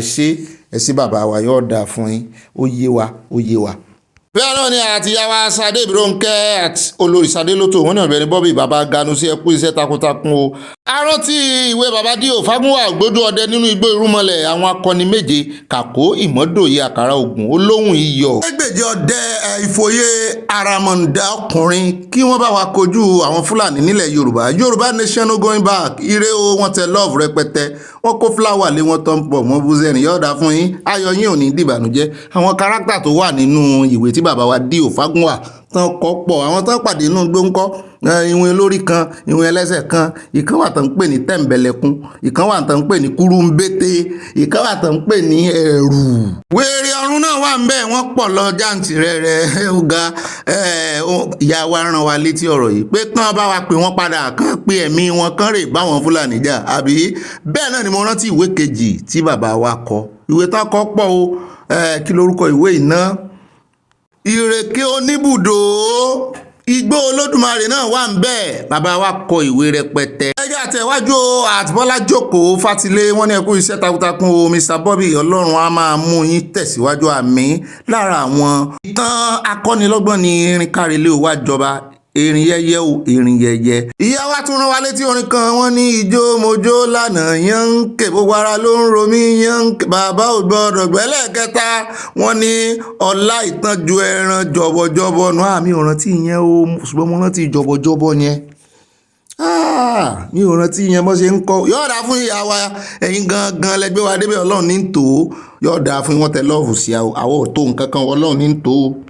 ìyá mi Dorcas Jalo wọ́n ní Ọ̀gbẹ́ni Bobby àti àyà ṣeun o fún ìròyìn àṣálẹ́ yìí o ohun yín kò ní dọ́bà ohun wa ò ní kan ni ìyá wa ìbò pọ̀ àmì ohun náà ò gbọ́dọ̀ dọ́bà ní agbára àṣẹ Ìdùmarè àmì kásùn láyọ̀ kàjíláyọ̀ àlàrè o sweet dream a ní ìpàdé ayọ̀ ní àṣẹ Ìdùmarè ní ọ̀la abẹ́rẹ́ ọ̀la tún ti dé a tún wọnú oṣù tuntun míì lọ́la ẹ ṣeun ìyá wa wọ́n tẹ lọ́ọ̀fù sí a o àti Josephine Aláwìyé ìyá mi ní San Fálànà ẹ bá Babangida fà á kó tó ra wọn kò kàyìn sí ó lágbára pẹ̀lú ìwà ìkà ta ni yóò mú òun yóò mọ̀ pé Yorùbá ní onímọ̀ tó dájú Babangida ruined Abiola's home and all Nigerians in 1993 shame to him God will revenge tí mo rò pé bóyá ẹ máa bá wọn parí ìjà ẹ tún rú náà sí ó dá ẹ bá ń kóná mọ́ lóòótọ́ ni petrol ni ẹ bá ń bù sí kán fojú Babangida hàn màbò. bẹ́ẹ̀ náà ni at olórí eyoge ẹmọ̀kújọ́ mẹ́ta mọ́mọ́ mi wọ́n ní Obasa has no issues the people dragging with him have no idea what they are doing this guy Obasa is a true politician and he knows his onions I think Obasa máa wà alright wọ́n tẹ lọ́ọ̀fù sí ẹ̀ ó sì ẹ̀ tí ń wà alright abẹ́rẹ́ ni wọ́n ṣe ń yọ picture Meranda nínú ọ́fíìsì speaker ó lágbára Èkó wéǹjẹ̀lẹ̀ ìyàwó Stella wọ́n ní eléyìí tún ga o, ọmọ àfáà mìíràn ó tún yìnbọn pa ọmọ ẹlòmíràn. Wọ́n ní sásàsílẹ̀ eléyìí àbẹ́ẹ̀dì ìyàwó àtọmọ wa ní gbọ́jọ́ ọlọ́jọ́ lọ láṣẹ Ìdùmarè àmín. Ìyá mi Grace olùṣòótọ́ wọ́n ní akó alẹ́ o Ọ̀gbẹ́ni Bobby àyà àti gbogbo àwa ilé àsìkò àsẹ̀yìndé màmá wa Julia Olúbùsọ̀lá Akíntóyè ìyàwó bàbá wa Professor Akíntóyè, kí Ọlọ́run ṣe ikú ní ìsinmi fún wọn ní àṣẹ Ìdùmarè àmín. Yóò dáa fún yín, ẹ ṣeun o. Ìyá wa wọ́n ti lẹ́yìn ire, yóò sì sojú bàbá wa tá a fi gba Yorùbá nìsan. Ìyá mi Victoria Bàdéjọ wọ́n ní akó àsìkò yóò Ọ̀gbẹ́ni Bobby, we won't be surprised if Obasa returns as the Speaker of Lagos House of Assembly tó tiẹ̀ ti bẹ̀rẹ̀ session. Nigeria politics is autocratic, not democratic. The movie just started. YNGB Yorùbá Nation no going back. Wọ́n tẹ lọ́ọ̀fù sí a, wọ́n fi rose flower sí láàrin, wọ́n gbàdúrà náà sí láàrin lọ́ọ̀fù abẹ́rí àdúrà jẹ́pọ̀ mọ́ lọ́ọ̀fù. Ìyàwó Ráfíà àtẹ̀yẹ́wò wọ́n ní all these people have to be deported to where they came from. They should get any Nigeria identity from them before they leave. Àwọn àjèjì tán kó Nàìjíríà wọ́n ní kán deport wọn. Nàìjíríà náà mú illegal immigrant, kì í ṣe Amẹ́ríkà nìkan ni Trump ti mú. Bàbá mi Adébẹ̀rọ̀ Kẹ́hìndé wọ́n tún yọ sí alójijì ń bí o, wọ́n ní bá àròyìn ẹ̀ka alẹ́ o Ọlọ́run ní gbogbo pátápínra wa. Wọ́n ní òtítọ́ ọ̀rọ̀ tó ń ṣẹlẹ̀ nílé ìgbìmọ̀ asòfin Èkó ni wípé wọ́n ní kí Obasa wá resign properly, ṣùgbọ́n kàkà bẹ́ẹ̀ lẹ́tà reinstatement ló gbé kalẹ̀ dípò resignation letter. Ọmọ ọ̀tá lọ yọ Obasa. Ìdí nìyí tí wọ́n fi tilẹ̀kùn mọ́ títí di aago 4 tí mo fi kúrò lálàúsà. Ẹ̀yin náà wà lálàúsà ń bẹ̀, ó yẹ kẹ́ ẹ sí fídíò ránṣẹ́ sí allegedly ní ó dáa yọ̀ọ̀dà fún yín, ó yẹ gbogbo wa náà ń bí àti fẹnu kò pé ẹgbẹ́ allegedly láwà. Ẹ ṣeun bàbá wa, àwọn iná kọkọ̀ sí aláùsà àwọn náà ń já wá sí yọ̀ọ̀dà fún yín. At Mary Oduni ìyá mi ní Ọ̀gbẹ́ni Bobby, ọmọ tó ṣe àgíríkì tí ò ríṣẹ́ tí ó tún gba ilé tó dáko tí màálù yá wọ́ oko, kí ni kí a ṣe Yorùbá Nation ní àgbójúlé wa, kí Olúwa jẹ́ kí ó ṣe ojú ẹ̀mí wa mi o. Ẹ kú ètò, mò ń gbádùn yín, mi náà ń gbádùn yín ìyá mi, Ọlọ́run ó jẹ́ ó ṣojú ẹ̀mí wa. Yóò wọlá pé ìran Yorùbá àìkí so ní jàgídíjàgan, yóò wọlá yẹn, yóò fi ọwọ́ agbára, yóò fi ṣáájú wa, yóò fi kẹ́yìn wa, yóò wà lọ́tún yóò wà lósì, yóò sì jọ wá lójú. At Debbie Ajéwọlé wọ́n ní hello Precious Ọ̀gbẹ́ni Bobby, wọ́n ti fi ba Precious ẹ̀yìn ọkọ mi mọ́ mi, mò ń jẹ́ ẹ̀yin náà wà Precious sí mi. Wọ́n ní thank you again and again for the news update. Ikú akété ilé ọgbọ́n is Obasa from Osun State àràrà o, ẹni tí mò ń bá wí kọ́hún. Abájọ, I love the folk song púpọ̀ ó kárí jàre for your lively news system. More love, yèyé ọba Debbie Ajéwọlé, New York State. Orí ìjókòó mo sì ti ń kàròyìn, ó yá mo bá burúburú níwájú olórí ọba o. Ẹ ń bá rin ọba fín lọ́ba ń pa o, yọ̀ọ̀dà fún ìmọ̀ mi wọn ò ní wá yín tí o. At Modúpẹ́ Bello mọ́ mi ní Ọ̀gbẹ́ni Bobby ẹ kú ètò, wọ́n tẹ love sá àyà wọ́n ní àyà ń kọ sí àlàáfíà ló wà, ẹ máa bá wa kí o, àyà ń gbọ́ wíwá confirm ẹ kú iṣẹ́ ìlú Ọlọ́run ọba a máa wà pẹ̀lú yín o láṣẹ Ìdùmarè. Wọ́n wá tẹ love 3 wọ́n fi ṣe kò kárí àlùwàlà rẹ̀, yóò dáa fún ìyá mi, ìfẹ́ Ọlọ́run ò ní fi yín lẹ̀. At Adétayọ̀ Adégẹyè wọ́n ní ó Bobby Olódùmarè yóò dá olóyè àti bàbá Yorùbá sí tá ó fi gba orílẹ̀-èdè wa, àkàndá lólóyè bẹ́ẹ̀ ni o, ìbùkún ni fún orílẹ̀-èdè Yorùbá. Capital letter náà fi kọ́ òye wa, yóò dá fún ibẹ̀ sí fi capital letter kọ́ wọ́n kanjú abẹ́ ń konu, wọ́n wá tẹ love from Newark New Jersey USA. Abáyín dúpẹ́ ní Newark o, plane ìtàn ní ó fẹ́ já tí ò já o. Ìyá mi Dorcas Jalo wọ́n ní ẹ jọ̀wọ́ ẹ̀yin ẹbí wa family house wa, wọ́n ní gbogbo wa please thumb up for this ìròyìn, wọ́n ní kẹ́ẹ̀tẹ́ love lórí ìròyìn, kẹ́ẹ̀tẹ́ thumb up. Ìyá mi dáadáa yóò dáa fún yín, ẹ bá ń kí dádì o. Àti Manuel Akínmádé wọ́n ní you have not forgot about your early years, àbí ọmọ kékeré ìmọ̀ gbàgbé nǹkan, ó wá dàbí ẹni pé gbogbo experience yẹn fresh inú ọpọlọ mi ni. Wọ́n tẹ love sí a o, yóò dáa fún ibà mi.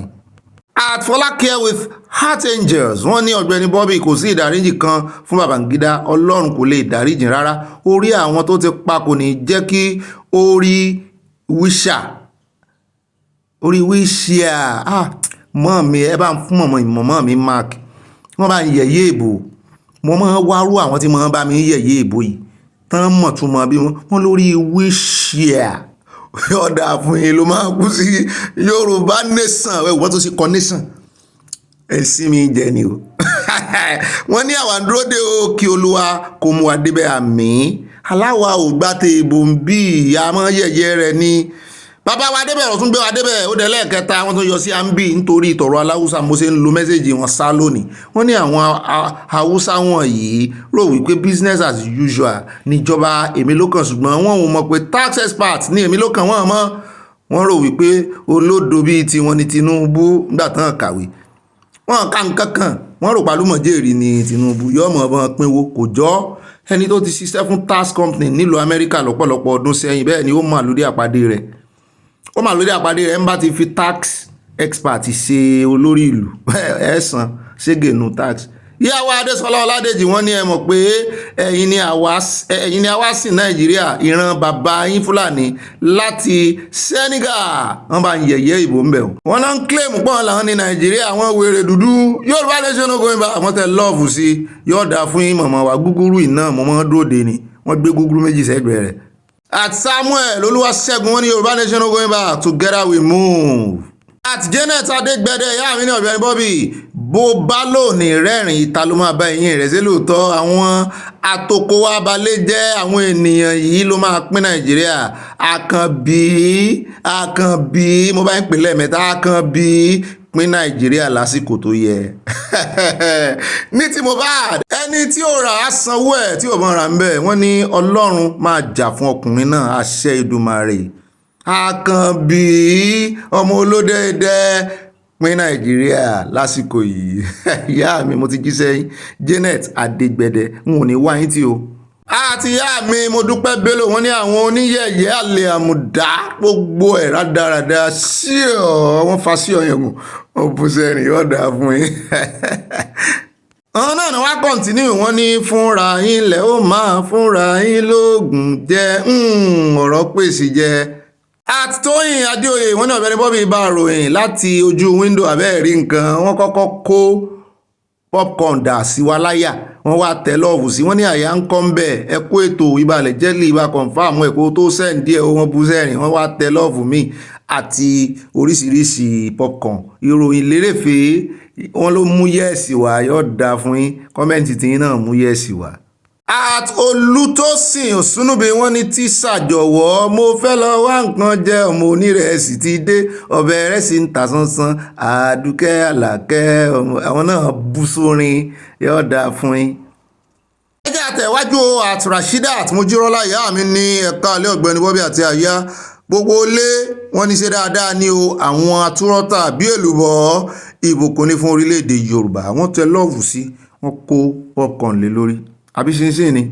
At Ajaokuta wọ́n ní ibà kéde Yorùbá nation no going back thank you for the good work brother Igboho Oòṣà Koiki baba Akintoye ṣe o Yorùbá history we never forget you all Yorùbá nation frontline ọ̀pá iwájú lọ̀pá ẹ̀bìtì ń ré sí ìtumọ̀ ìbò tán sọ ń bẹ̀ nù wọ́n tẹ lọ́ọ̀fù sí a. At Ọmọlẹ́wà Adésọlá wọ́n ní ẹkú iṣẹ́ takuntakun Ọ̀gbẹ́ni Bobby ìbàlẹ̀ jẹ́lì wọ́n tẹ lọ́ọ̀fù wọ́n gbé gúgúrú sí lẹ́gbẹ̀ẹ́ o wọ́n bú sẹ́rìn ẹ̀rín yóò ní di ìbànújẹ́ kò ní dẹ́kun Yorùbá nation now no going back. bẹ́ẹ̀ náà ni at Ohanguyen Kólúṣadé wọ́n ní good job bíbá ìròyìn àgbáyé longest wọ́n tẹ lọ́ọ̀ wọ́n ṣẹ́jú sí mi iná lẹ́rìn yẹn palaba ó lè ṣe ní léṣe wọ́n ní longest time yọ̀ọ̀dà fún yín èmi náà mi sì ń yá mi àbí akínsímọ́yìn wọ́n wọ́ọ̀nù mi ni o wọ́n ní àyànfẹ́ Bobby ẹ ṣe wọ́n kọ́kọ́ fọwọ́ pa mí lórí wọ́n ní sọ ara rẹ̀ pẹ̀lú bí ó ṣe fi àwọn ọmọ Èkó báwẹ̀ ẹ̀dẹ́ àbí ó kò mọ̀ wípé akínsímọ́yìn ọba Èkó ni wá mo bá burúburú níwájú ọba o ẹni àrọ́bàfín lọ́ba ń pa ẹ mọ́ bínú wọ́n ní tí a ń ṣe lé ẹ̀yin ọmọ Ọ̀ṣun kúrò lẹ́kọ̀ọ́ àṣẹ lè dálé wa sá mo mọ̀ pé ọmọ ọba ní Òṣùgbọ́sẹ̀ lè dálé wa ẹ kò lé Tinubu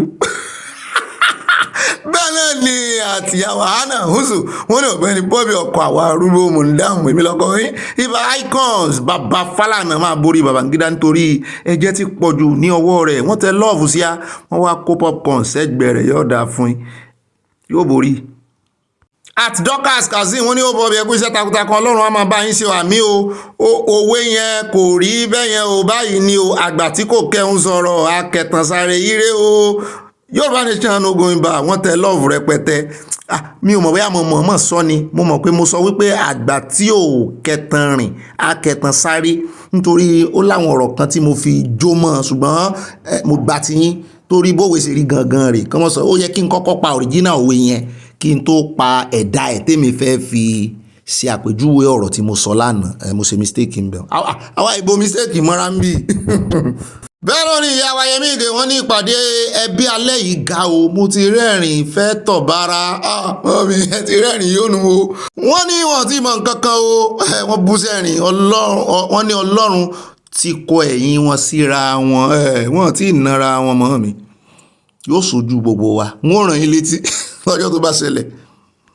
At Ifáláyé bá mi ní ibà aṣojú abẹ́ ń kò mú jẹ́yìn o alálẹ̀ Èkìtì agbẹ́kẹtẹ́ra o àmì o bàbá wa Sunday Igboho Òòṣà a kú àfojúsọ́nà ìlú òmìnira wa Yorùbá Nation tètè máa bọ̀ o mo láìkí wọ́n ṣe máa ń pe Yorùbá Nation tiẹ̀ wọ́n ní máa bọ̀ wọ́n bá sọ̀rọ̀ ni pé ògiri gan létí tàti wẹ́rẹ́ ní tẹ̀kútẹ́ ilé àwọn ti ń pe kíní sí o bá mi ti ń pọ̀fọ̀ wọ́n ní àwọn ọmọ rẹ̀ ń retí rẹ̀ o Yorùbá Nation no going back wọ́n tẹ lọ́ọ̀fù sí a yóò dé bá wa káwa náà mọ̀ wá dúró sójú kan kárìn pàdé rẹ̀ bẹ́ẹ̀ náà ni ìyá mi rí Scott Adigun mo ti miss yín ẹ̀bínú yẹn ti pè wọ́n ní ìgbésè àrùn ọpọlọ ti dé sí arákùnrin yìí ò bọ́dá mi ẹ ti gbé wa débẹ̀ o kò ní rẹ̀yìn láíláí àmì àṣẹ àmì Èdùmàrè cheese much love wọ́n tẹ love sí àyíre o ó dàárọ̀ salam peace níjẹ́bẹ̀ àlàáfíà fún yín.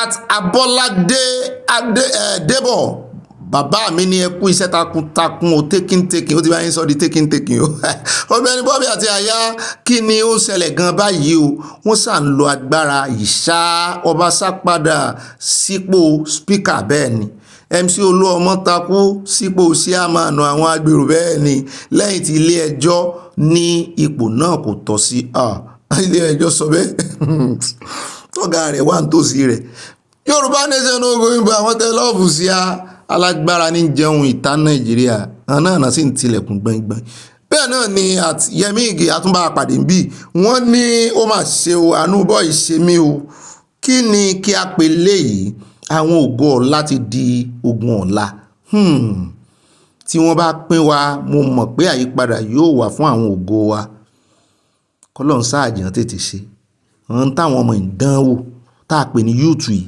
kìí ṣe nǹkan kékeré ẹgbẹ́ òkùnkùn ti bayé wọn jẹ́ ẹgbẹ́ òkùnkùn ìmúkúmu ìfàkúfà àti bàbá mi àwùjọ ọlá Olúṣọlá ọlá òní tánú ọ̀rọ̀ yìí wọ́n ní ààyè àjọ bá mi sọ fún Tinubu pé kó béèrè lọ́wọ́ gbogbo àwọn northerners àwọn Haúsá àti àwọn state sharia tí wọn ò fẹ́ owó orí tuntun bóyá wọ́n fẹ́ gba orílẹ̀-èdè tuntun kúrò lára Nàìjíríà ẹ bá àwọn Boko Haram wọ́n ń béèrè they are free to go out of Nigeria àwọn ọ̀tá ìtẹ̀síwájú yóò dáa fún ìsúnmọ́sẹ́ ìrántí pàrọ̀ náà fẹ́ kú o ara rí àfẹ́ fi kú òǹbẹ́ o Yorùbá Nation no going back. At Debbie J wọ́n ní èmi kò rò pé àwọn ojúlówó ọmọ Yorùbá ní àwọn ọmọ ẹgbẹ́ Afẹ́nifẹ́re yìí nítorí ìmọ̀ wọn ò ṣọ̀kan ọ̀rọ̀ ńlá ẹ̀sùnkú ọ̀rọ̀ sí ọ̀nù o ìyá wa Debbie ti sòkò sọ́jà o ó ti bá Afẹ́nifẹ́re bí wọ́n ṣe pa òwe yẹn kọ́ nìyẹn o mo fi ṣàkàwé ọ̀rọ̀ ni o wọ́n ní bẹ́yẹn bá sọ̀kò sọ́jà ara alẹ́ ẹni ní mọ́ bá mo kàn fi ṣàkàwé ọ̀rọ̀ Afẹ́nifẹ́re òun ní tíyà wa ń sọ èmi náà mọ̀ sí àlàyé mi délẹ̀ ní ìsìn kó lè yẹ a. bẹ́ẹ̀ náà ni at Ọlá Adéwálé wọ́n ní ibà Bobby máa bá sẹ̀rẹ̀ lọ ibà Bobby máa bá sẹ̀rẹ̀ lọ iṣẹ́ rẹ̀ kúkú ń dá wà lọ́rùn wọn bú sórin yóò dá fún bàbá mi wọn ní wáìtì at Ọlá Adéwálé. At Sunday Àtíkù wọ́n ní àlùbáríkà ọlá àná àlùbáríkà ọlá òní àwọn fi kíní ìkọrin àlùbáríkà ọ̀la náà àlùbáríkà ọ̀la òní. Àwọn ọ̀ràn tí orin yẹn mo kàn ń dọ́gbọ́n nǹkan tó wù mí ni. Wọ́n ní àlùbáríkà ọjọ́ ọ̀la orílẹ̀-èdè Yorùbá nation yóò wáyé o, yóò da adúró. Ọlọ́run á sọ ilẹ̀ káàró jíire bí àmín àṣẹ Ìdùmarè mashallah. Mo ti rántí orin yẹn. Bá wa sílẹ̀kùn orin tuntun, bá wa sílẹ̀kùn orin tuntun, àlùbáríkà ọ̀la àná, àlùbáríkà ọ̀la ìní, àlùbáríkà ọ̀la bá wa sílẹ̀. Ó dá at Elizabeth ní ẹ̀yà mi ní Ọ̀gbẹ́ni Bobby ìrìà mo máa dúró de ríà nínú ọ̀rọ̀ wọn yẹn ni.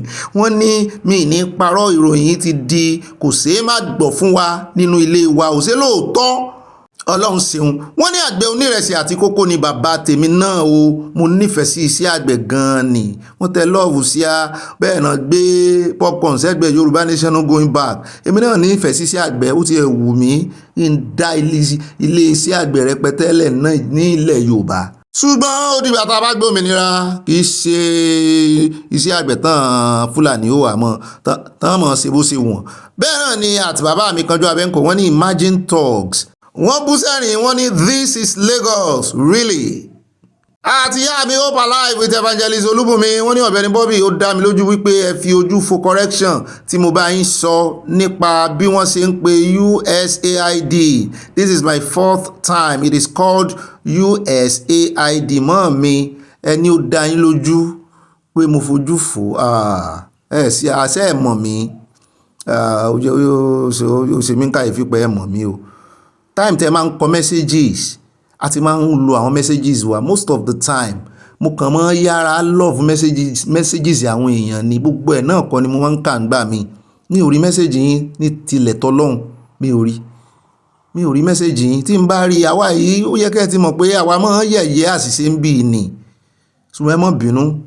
Ẹlẹ́lẹ̀kẹrin mi ò fojú fo àṣìṣe. It's an opportunity for me to improve. Bẹ́ẹ̀ mi ṣe máa ń rí àṣìṣe, ojú tí mo máa ń fi wo àṣìṣe nìyẹn. It's a grace for me to improve. Màá ṣìṣe mo fojú fo pé kí ni. Tí mo tún wá fi rí ẹni tó fi ayọ̀ correct mi, tán fi ọmọlúwàbí correct mi. Àbọ̀rọ̀ lásán fún ọmọlúwàbí wá dénú rẹ̀ yóò dodidi lèmi máa ń fi ọ̀rọ̀ yẹn ṣe. Ẹ sá mọ́ bínú sí mi, n ò rí ni o, mo ti wá rí báyìí o, USAID mo ti pè. Bẹ́ẹ̀ náà ni ìyá mi Fatima Abubakar wọ́n máa ń pè mí lecturer wọn, wọ́n mọ̀ pé mi gan ni student àwọn. Wọ́n ní Sir Bobby ibà yànnànà ẹ kú iṣẹ́ takuntakun ẹ kò ní ṣìṣe àṣẹ Èdùmàrè yọ̀ọ̀dà fún wọn tẹ lọ́ọ̀fù wọ́n tẹ kìsì wọ́n ju kìsì sí mi mo hàn. Ìyá mi hope alive with evangelist Olúbùnmi wọ́n ní Ọ̀gbẹ́ni Bobby ènìyàn gan ni ọ̀tá ara wa. Bẹ́ẹ̀ ni Ọlọ́run tó fi wá tira wa tó wá dá ìwà wa lọ́tọ̀ọ̀tọ̀ ó ti mọ̀ pé bí ó sì rí náà nù. Ṣùgbọ́n ọ̀tá náà wúlò torí bí ò bá sọ̀tá èèyàn ó kàn jókòó rẹ́gẹ̀dẹ̀ sójú kan ni. Ọ̀tá lọ́lọ́mọ ló ti máa ń yíyàn lẹ́ẹ̀kan náà. Yọ̀ọ̀dà fún ìyá wa evangelist ní ọ̀rọ̀ mi yé yín.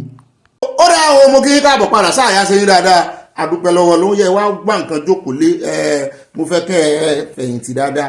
Ẹ wá nǹkan olómi tútù àti nǹkan tẹ́ mọ̀ fi pàánù kẹ́ mọ̀ fi sọ̀rọ̀ àjìjà kéèmì bọ́ sójú iṣẹ́ kí wọ́n mọ̀ gbé yín débẹ̀ ká mọ̀ yànnàná àwọn àkórí ìròyìn kò pọ̀ rárá táfikún bá wà ẹ mọ̀ bá ń bẹ ẹ jẹ́ àkọ́kọ́ dé ọ̀dọ̀ Natasha ibi ńlá náà láti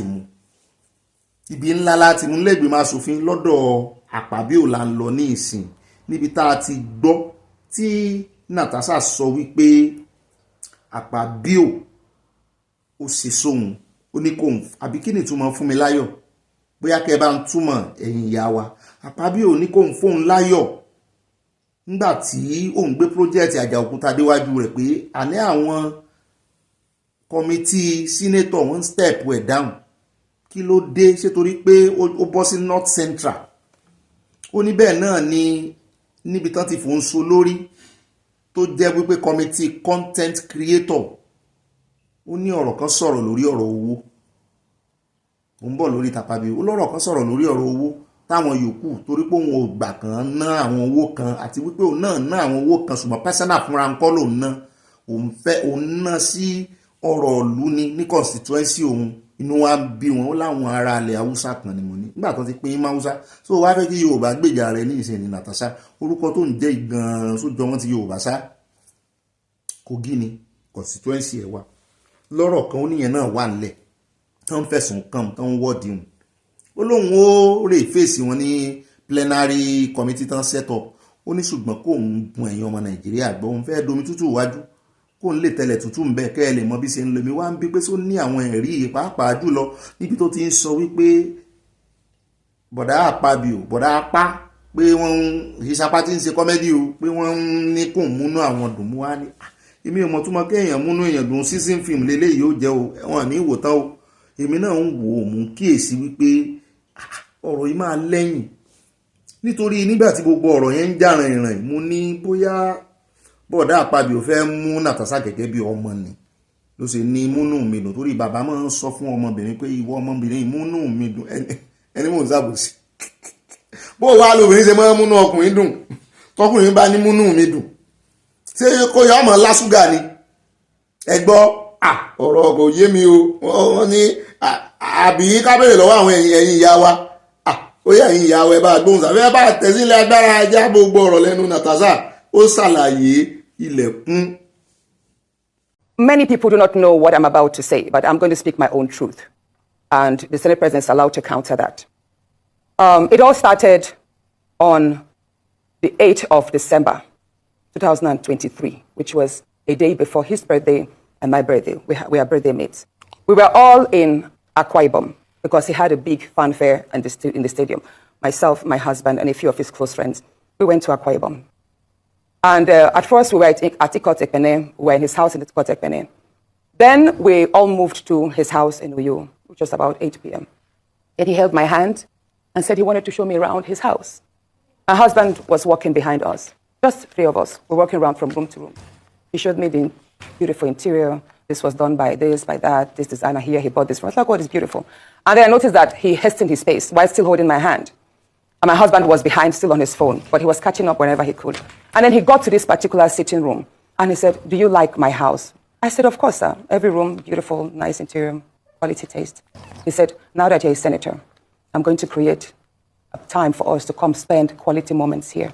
You will enjoy it. At that point, I just pulled away, and I was like, I don't understand what exactly that meant. But then my husband now, when I turned around, I saw my husband was already near me, and the way my husband looked at me and looked at him, I was beginning to wonder, did he hear part of that inciting statements or not? And then the Senate President too, I saw that he also had that thought, like, did my husband hear the invitation to treat or not? So then the Senate President now said, oh, by the way, let me show you my chapel. He has a chapel in his house as well. So when we were going to the chapel, we walked in silence and all. So that evening, before we left the Senate President's house at about 11 midnight to the 4 points in Ikot-Ekpene. And my husband asked me, Natasha, what did the Senate President whisper to you? What's he telling you? I thought, should I tell him that he was speaking about bringing me in here at a special time for us to have a good time? Or should I just kill it there, wrap it as if there was nothing? Because tomorrow was a big day. I know how much my husband adores the Senate President. He loves him as a brother. My husband would do anything to support him. So I told my husband, nothing. I can't remember what I created, but I just gave him some words to manage, to mask what was said. When we laid in bed, I looked to my right, and my husband wrapped his arms around me, and he said, my love, you can't tell me anything. What did the Senate President tell you? Again, I was like, don't you believe me? I said, nothing.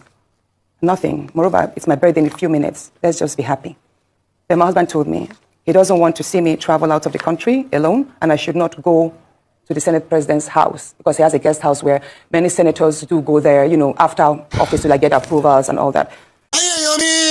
Tí gbọ́n nǹkan kan ò sí máìndé ká pẹ́ díẹ̀ lórí ìròyìn yìí torí àwọn nǹkan kan wà táwọn èèyàn ò rí táwọn rí ń bí gbogbo tó ṣe jẹ́ sáré sọ ká tó mọ bọ́rọ̀ bọ̀. Ó ní Akpabio invite àwọn sílé rẹ̀ ó ń ṣe birthday ó ní birthday mate làwọn ìtumọ̀ ẹ̀ náà ní pọ́jọ́ kan náà jọ máa ṣe birthday. Ó ní ṣùgbọ́n òun ò dá lọ òun àtọkọ òun ni. Ó ní ó wá mú àwọn rìn kiri ó ń fi lé àwọn káàkiri pé ó wá fà ń lọ́wọ́ ṣùgbọ́n ọkọ òun wà lórí fóònù ìyún òun rí bọ̀ lẹ́yìn àwọn.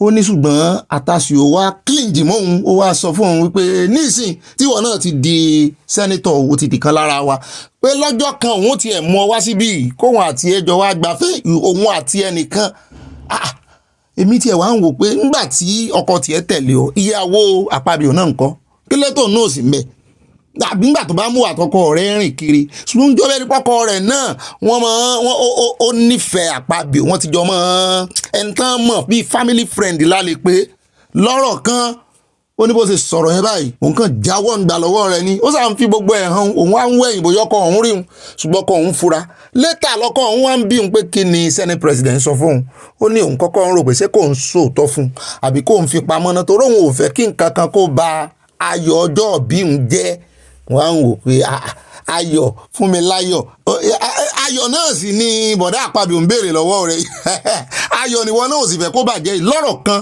ó ṣàfipamọ́ fún ọkọ rẹ̀ àwọn èèyàn tiẹ̀ ti ń bú wọn ló parọ́ ni wọ́n lè yẹ kó sòótọ́ fọ́kọ rẹ̀ wọ́n lè yẹ kó ṣe mú ní irọ́ ó mọ ọkọ rẹ̀ dáadáa ó lè jó ní fùfù ó nínú fùfù lọ́kọ rẹ̀ ọkọ rẹ̀ lè dábẹ̀rù kọ́mọ́rẹ́ bá chápù tán ní akpabio ń fi hàn jẹ́ ó nígbà tí dé òtẹ́ẹ̀lì tán fà wọ́n sí ọkọ òun súnmọ́ òun ó sọ ó ní kí akpabio sọ fún òun ó ní òun á ní ó sáà mọ̀ pọ́lá ní báyìí dé òun wọ́n bọ́jọ́ bí òun jẹ́ kàn tiẹ̀ kọ́kọ́ sí gbogbo eléyìí ná kàn lẹ́lẹ́yọ́rọ́ lọ́nà kàn fàbọ̀ wà bá dìyẹ ó ní ọkọ òun wá ó sọ fún un lálẹ́ ọjọ́ náà wípé wọ́n dá travel o wọ́n sì dá wọn ò gbọ́dọ̀ gbọ́ pé ó dá wálé senate president ó lóun ti gbọ́ àwa àmọ́ tú yòókù lọ ẹjẹ́ ó mọ̀ sọ síwájú àwa náà mọ̀ ṣàlàyé lè lórí ẹ má wàá gbàgbé o ìyàwó akpabio náà ti jáde o òun náà ti lóhùn ó gbé Natasha lọ ilé ẹjọ́ nítorí ó gbọ́kọ rẹ̀ lọ ilé ẹjọ́ ó lọ́kọ òun máa ń ṣeré ó léré ní bá Natasha ṣe kérékéré eré orí igi àṣekún ọmọ ẹdun ó yá Natasha gbóhùn sókè mọ́ bá wa sọ̀rọ̀. In February, I wanted to move a motion. I wanted to move a motion for the investigation on the ills of corrupt practice in Ajaokuta Steel Company. I listed that motion 5 times. It was the 6th time that it was listed on the order paper that was approved. Many senators can testify to that. Each time the motion is listed, just before he takes it, he will say, "Oh, Senator Natasha, we can't take this motion because the board of the Senate does not accommodate it." Or he will speak on others and then let it drag so that just before my motion is taken, the time will be well spent. So he kept on doing that. I went to him in his office. And I said, "Senate President, you know how important this Ajaokuta Steel Company to me is. You know how important it is to my people and to Nigerians. I've noticed that you have stepped down this motion. As a matter of fact, a number of senators told me, go and see him and plead with him so that he would take it." I was like, "Sir, please, why can't you take this motion? It's very important. It's been listed." Then it was listed the 3rd time and stepped down. He then said, "Natasha, I'm the chief presiding officer of the Senate. You can enjoy a whole lot if you take care of me and make me happy." At that point, I said, "Sir, I'll pretend that I didn't hear this." He said, "Well, the ball is in your court."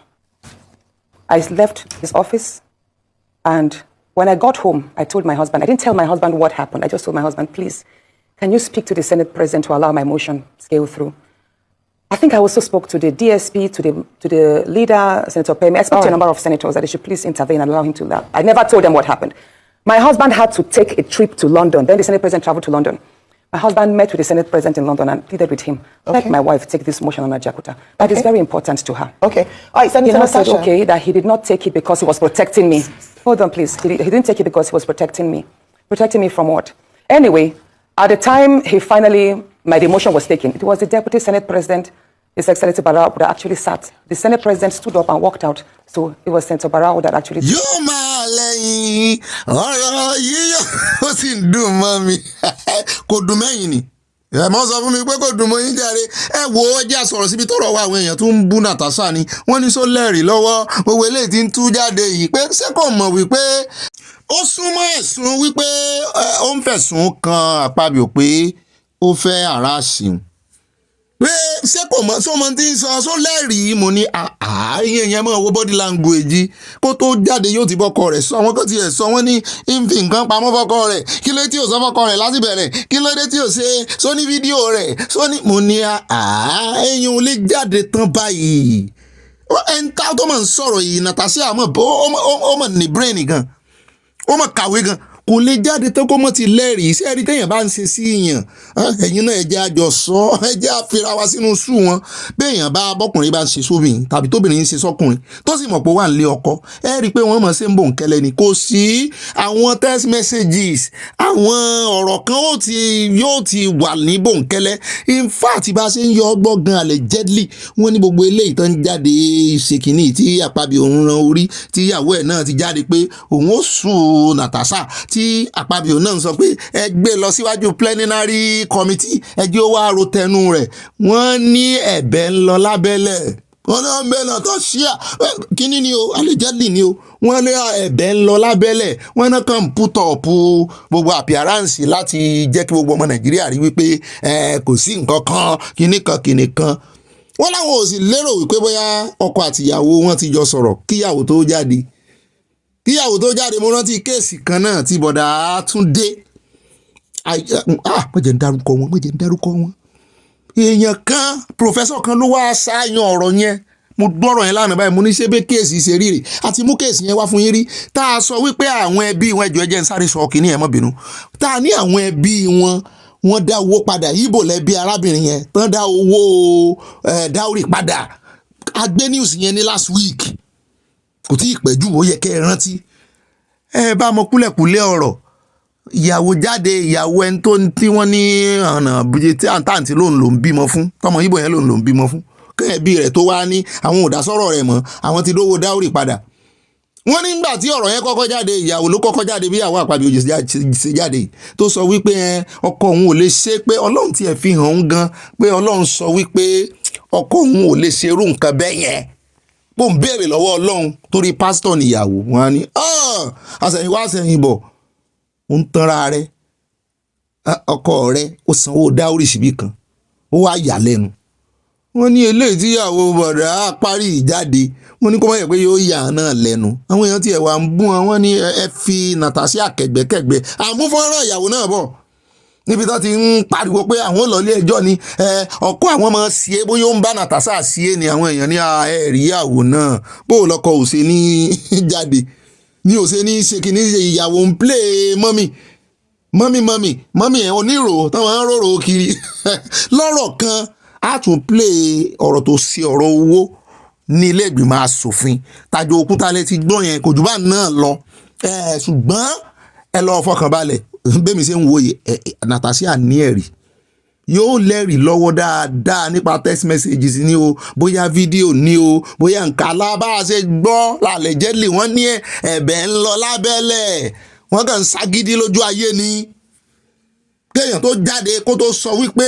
èèyàn àrà sí un yóò ti ní ẹ̀rí ṣé yóò wà máa fẹnu ro kínní ni ẹ̀rí ó wà járe ẹni tó bá sì lè báyàwó ìyàwó náà tó ń dọ́gbọ́n fà lọ́wọ́ yóò ti máa fọwọ́ rìn láàrin ọwọ́ báwọn yóò ti máa fọwọ́ rìn láàrin ọwọ́ pé jẹ́ kó mọ̀ bọ́ sí é mo wá máa tọ́jú òun imagine ẹ mọ iye obìnrin tí ó wà lákàtà arú àwọn ilé obìnrin sì tó wọn á jẹun yóò tán ìrẹ́jẹun yóò tán wá bẹ́kùnbẹ́kùn kìdí ó dá ẹ jẹ́ á gbọ́ ọ̀rọ̀ tó fa wuyewuye gan tọrọ ìfìlù síta nípa pé jókòó síbí mọ́ jókòó síbí tó fariwo lọ́jọ́ sí ilé ìgbìmọ̀ asòfin ẹ jẹ́ á gbọ́ lẹ́nu Natasha ká tó wá lọ gbọ́ lẹ́nu ìyàwó sẹ́nitọ̀ yín.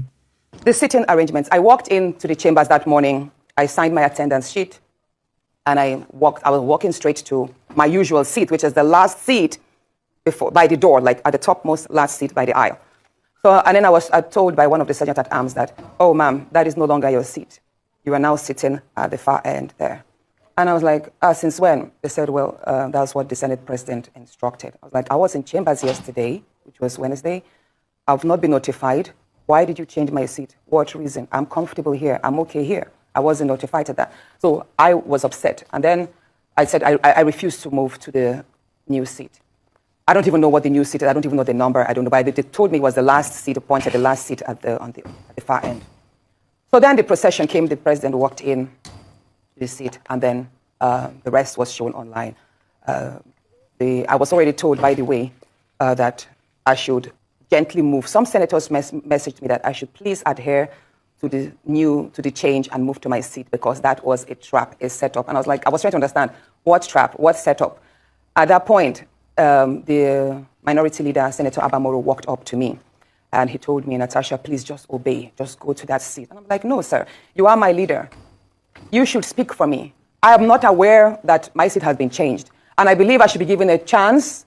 Maybe they should explain to me why my seat was changed. Maybe I can also explain why, if they could maybe consider leaving me here, that I'm not moving. He said he pleaded with me that I should please move to the other seat and not explain that we could address it later. And I said, sir, I have in these chambers, I have complained and you have witnessed several of my privileges, me being maligned several times, and you never stood up for me. So no, I am not moving there because I do not trust that if I move, this matter will be addressed. So I am going to raise it on the floor. That was what I told my leader, who is the leader of the minority, Senator Abamoro. And then he walked. So after that, I was about to be, then the minority whip now read the rules that I have broken the Senate rule by not adhering to my seat change. Allocation. And that was when, at the time the Senate president was about to read my seat allocation. At the time the Senate president was about to read, because the next thing he was going to do was to read my suspension because I failed to adhere to that. But he had already made some statements that,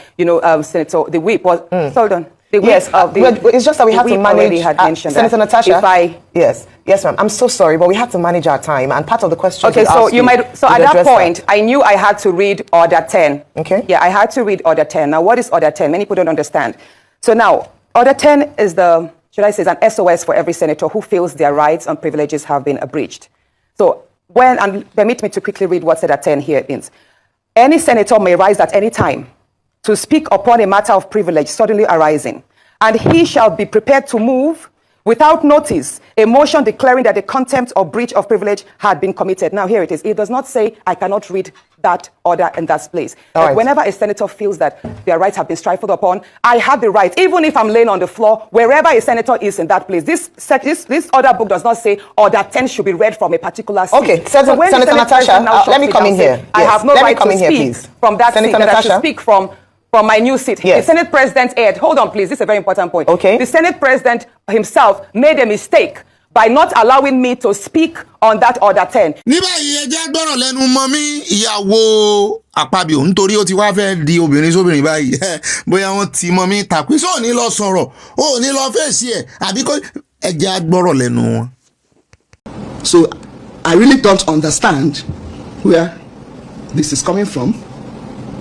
And I believe that for somebody to go and make such an allegation, there must be a discussion at home. There must have been a sanction or an approval. We are going to say this, go ahead and say it.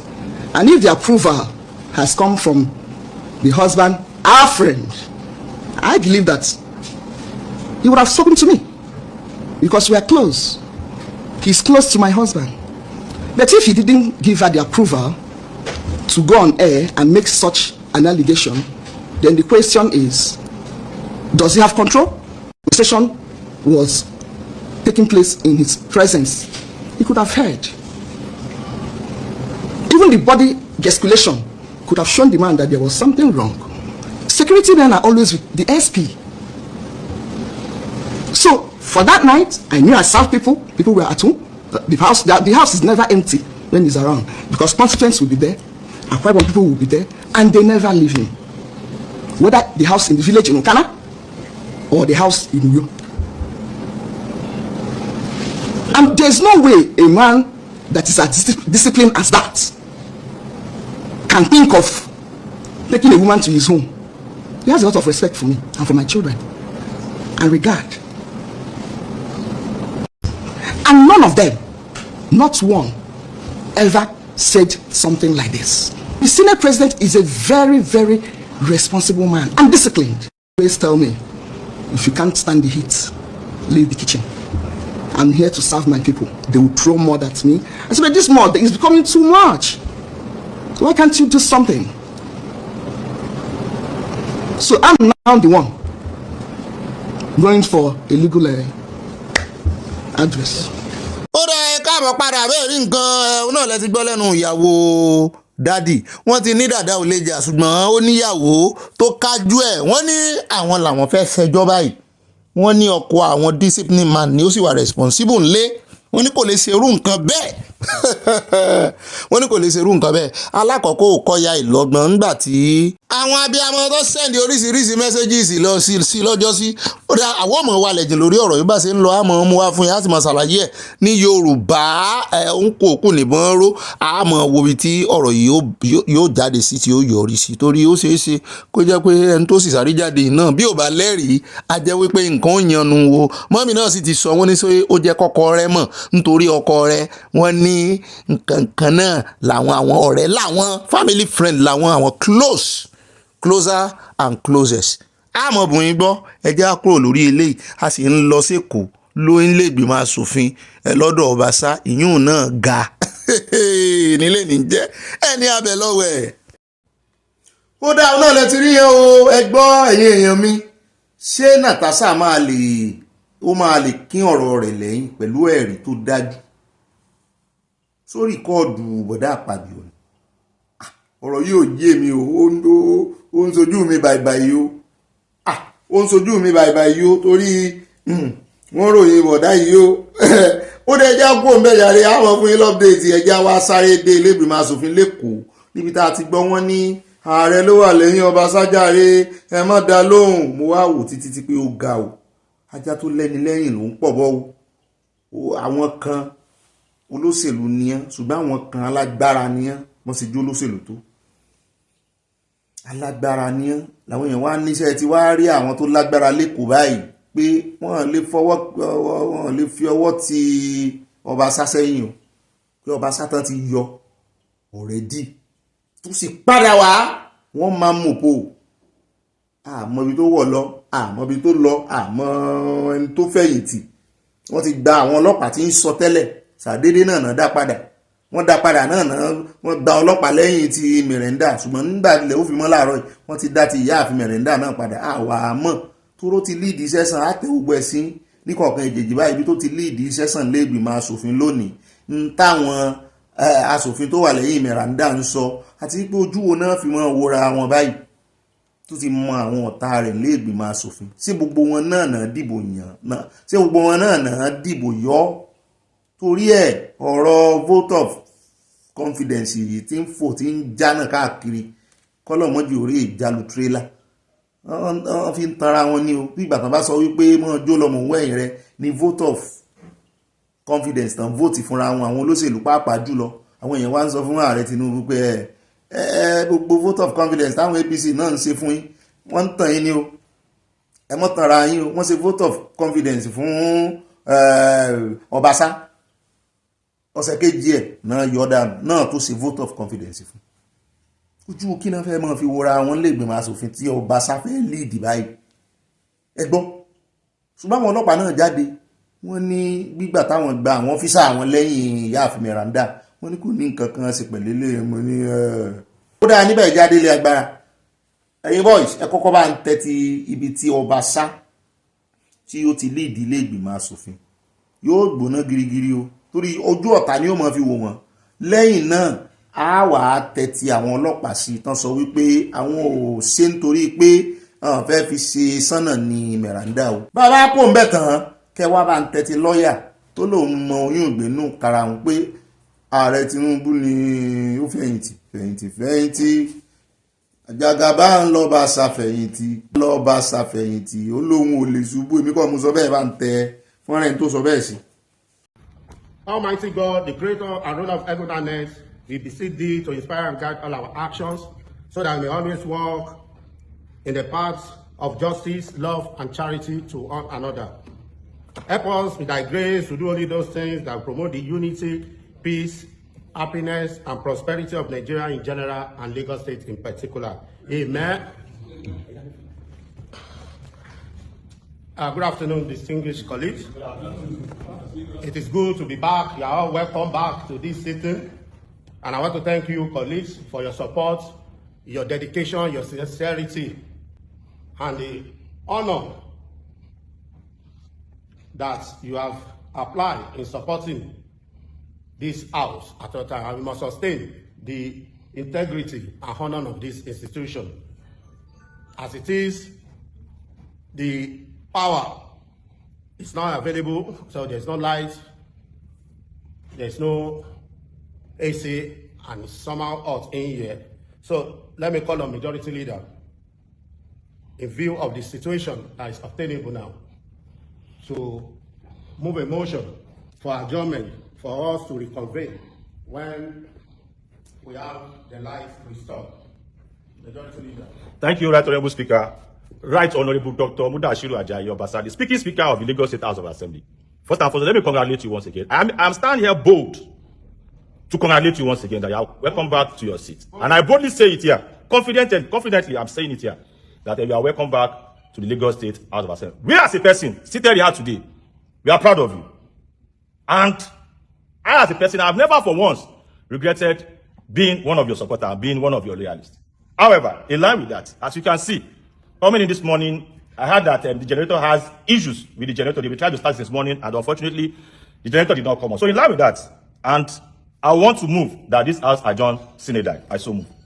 àwọn ti dá yọ sí jẹnẹrétọ̀ àbí èèyàn kan ló mọ̀ọ́mọ̀ lù pa oríṣiríṣi là ń gbọ́ ẹ̀ wá rí ó wá ti di house of commotion báyìí ntí ibi tó ti ń represent ẹ̀yìn èèyàn mélòó ló wá bí nsìn ọ̀rọ̀ ti wá di bí ọ̀rọ̀ Rivers à ń bọ̀ lórí ọ̀rọ̀ Rivers náà o wọ́n ti dá Wike láre o àti ìbọn Fubara ò tí ì mọ tí ó ṣe báyìí ṣùgbọ́n à ń bọ̀ ń bẹ̀ bó tiẹ̀ jẹ́ wípé wọ́n wà scanting bill síbẹ̀ wọ́n múùfù motion wọ́n sì ní àwọn fẹ́ múùfù bill pé the house should close in synodai ìtumọ̀ ẹ̀ náà ni wípé àwọn ò mọ̀ fi déètì sí ọjọ́ táwọn ò rí òpin èmi rò pé ìyáàfin Meranda ẹjẹ́ agbọ́rọ̀ lẹ́nu ìyáàfin Meranda náà wọ́n bi wọ́n léèrè wọ́n ti àti ẹ̀rí bí kan tó ti ń yọ tán jáwọnú ọ́fíìsì wọn tó ti ń yọ fọ́tò wọn kúrò lára ògiri ẹ jẹ́ kan wọ́n ní show of shame ní gbogbo ohun tó ṣẹlẹ̀ ẹ jẹ́ ká fi ti ara wa gbọ́. Can you respond to what happened yesterday? What happened yesterday? Yes, when the speaker was said to have forcibly taken over. Sorry? When the impeached speaker was said to have The removed speaker. Okay.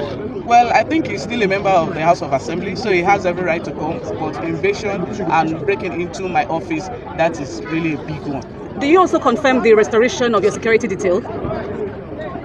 Well, as you can see, I have my people here with me, and God is with me. Can you be specific, ma'am, about the status of your security detail that your office represents? Well, I have, I think, 3 or 4 policemen, whereas my normal convoy, my team, 12 policemen, 4 DSS, and 2 anti-pop. But as I have it this morning, I don't have that. I understand you, Matt, to be saying that to be condemning, that the House is condemning the forceful invasion by the removed speaker. But Ma, is the House going to take any proceedings, disciplinary? What can you tell us? What's the next move? When we get to that bridge, we'll cross it.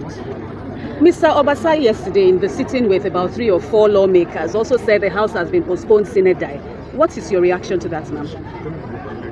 I think to me that was just a show of shame, because in our job we have numbers that form quorum. So if you are sitting with 3 or 4 members, you're only doing theater. So when is the House sitting next? We'll announce it. Ó mà ṣe o ohun ìtìjú gbáà ní lóòótọ́ ìyá yìí náà ti wá sọmọ encourage ó ti wá agbára kún agbára wọn ní àgbò tó fẹ́ ìrìn lọ agbára lórí ìmú wọn náà ti sọ̀rọ̀ jákè ohun wọn ó ti já geere báyìí ṣùgbọ́n wọ́n ní àwọn ọlọ́pàá sọ tí wọ́n ní o gbogbo àwọn security officer wọ́n ní àwọn ò tí ì rí wọn wọ́n ní lóòótọ́ àwọn ráwọn mẹ́ta kan ń fẹsẹ̀ gbálẹ̀ lẹ́yìn àwọn wọ́n ní ṣùgbọ́n Ọlọ́run nìkan ló wà pẹ̀lú àwọn ìtumọ̀ rẹ̀ náà ni wípé ó lọ́wọ́ ìjò lọ́wọ́ nú ó dá àwọn fún yín ní ká tó kù ńbẹ̀ já sáré dé ọ̀dọ̀ lọ́ọ̀yà tó ní ààrẹ Tinubu ló wà lẹ́yìn Ọbaṣà Awakọ́lá sọ bẹ́ẹ̀ náà láàfẹsẹ̀ kan dé ọ̀dọ̀ Gbádégẹṣin ní Gbádébọ̀ ní jẹ́ ẹyẹ candidate Labour tó náà fẹ́ ṣe gómìnà lẹ́kọ̀ọ́ òun náà tẹnu àbùkù lu Ọbaṣà àti gbogbo ìṣẹ̀lẹ̀ tó ṣẹlẹ̀ ṣùgbọ́n ká tó gbọ́rọ̀ lẹ́nu wọn méjèèjì ẹ jẹ́ àtúnsáré gbọ́ lẹ́nu Ọbaṣà torí wọ́n ní wọ́n gba gbogbo àwọn security details tiẹ̀ náà ìyẹn àwọn ọlọ́pàá ti ń tẹ̀lé gẹ́gẹ́ bí speaker tẹ́lẹ̀ nígbà tán ti yọ wọ́n ní wọ́n lé wọn kó lẹ́yìn rẹ̀ pé àwọn gbọ́dọ̀ rí lẹ́yìn rẹ̀ mọ́ o wọ́n ní wọ́n ti wá dá wọn padà síbẹ̀ báyìí wọ́n wá gbà tí Meranda rí wípé wọ́n fi gbá kan bọ̀ kan nínú ni. Some are saying that the security details for Honorable Mojisola Meranda were withdrawn earlier. What happened behind the scene? I don't know. I heard so. I don't know. I don't really know. Because I've not seen that, so I cannot confirm that. You have had meetings. we just had an election in 2023, and some persons did not agree. A lot of people did not agree with the process of that election. But they ventilated their grievance in court. They all didn't go to Aso Rock to say, no, we are all occupants of Aso Rock. They ventilated their grievance, and at the end of the day, the court decided one way or the other, and that is why the president is seated today as the president, whether we agree with that election or not. In the same vein, I agree. Well, it's a matter of nomenclature. I agree that the process for impeachment is even more cumbersome than removal. The provisions of Section 92, subsection 2, paragraph C, is a one-liner that just spells out how the speaker shall be removed. The House rule is a different kettle of fish altogether. It's a rule that cannot supersede the provisions of the Constitution. And so, be that as it may, that proceedings that took place where Obasa was removed was a valid proceedings of the House. And until it is nullified by the courts, then you cannot be talking about Obasa in, Meranda out, and all of that. What we see is an aberration, is laughable. And for me, I will say this with all sense of modesty. The president is known, became popular as a defender of democracy, as people who fought for democracy. Is it the kind of democracy that he wants to bequeath to his people, where people who are accusing, those who accuse Obasa of those who removed Obasa are the ones being hounded by the police? DSS has invited them on 2 occasions. Obasa has never been invited. And then the next thing, you see the barrage of policemen that escorted him to the house, and you want to tell me that somebody somewhere in Abuja is not masterminding all of this? This is a slap on our democracy. We know, even Obasa had gone to court, his lawyer has applied for accelerated hearing of the originating processes that they have filed. So why don't you wait for the court to decide instead of resorting to self-help? If you think that the processes that were conducted on the day he was removed from office, if you think that the processes did not comply with the rules of the House, the best thing to do, after all, I was not the originator of go to court. It is APC. And so now, he should go to court. I know he's already in court. So now resorting to self-help, and the states, by the state, I mean the police, now assisting him. No, it is a slap on our constitution, really. The denial that he didn't go to court is a big lie. These are processes, they are all in online, and so these processes can be verified. These are court processes, stamped and signed by the Lagos High Court, signed by lawyers for and on behalf of Obasa, Honorable Obasa, Chief Afolabi Fashanu, SAN, Professor J.O. Olatoku, SAN, Olasoji Olawolafe, SAN, Oladele Gbadeyon Esquire, consent to the applicant, Afolabi Fashion and Co. And who is the applicant here in these processes that I have here? Right Honorable Mudashiru Obasa against Lagos State House of Assembly, and Right and Honorable Mojisola Lasbat Miranda. Motion on notice brought pursuant to Order 42.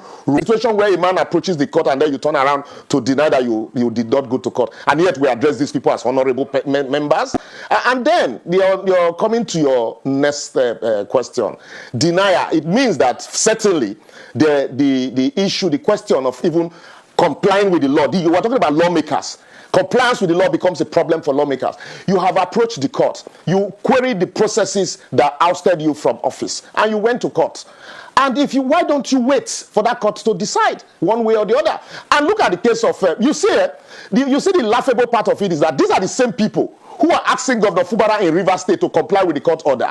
Now you have in a house of 40 members, you have 4 members sitting and claiming to sit, and then a speaker, a member of the House is claiming to be a speaker over 4 members in the House of 40. And then, if we have been condemning what is happening in Rivers State, and the Court of Appeal has also said that the budget passage by 3 members of the state Rivers State House of Assembly is a joke taken too far. With what Lagos State government has done, with what Lagos State House of Assembly has done, the state of the president, what they had done is that they have even taken the ball deeper. Don't be surprised that tomorrow you hear that 4 members will sit down and serve impeachment notice on the Lagos State governor, and then the press or government will tell him to go to court. That is the abysmal level we have taken lawmaking.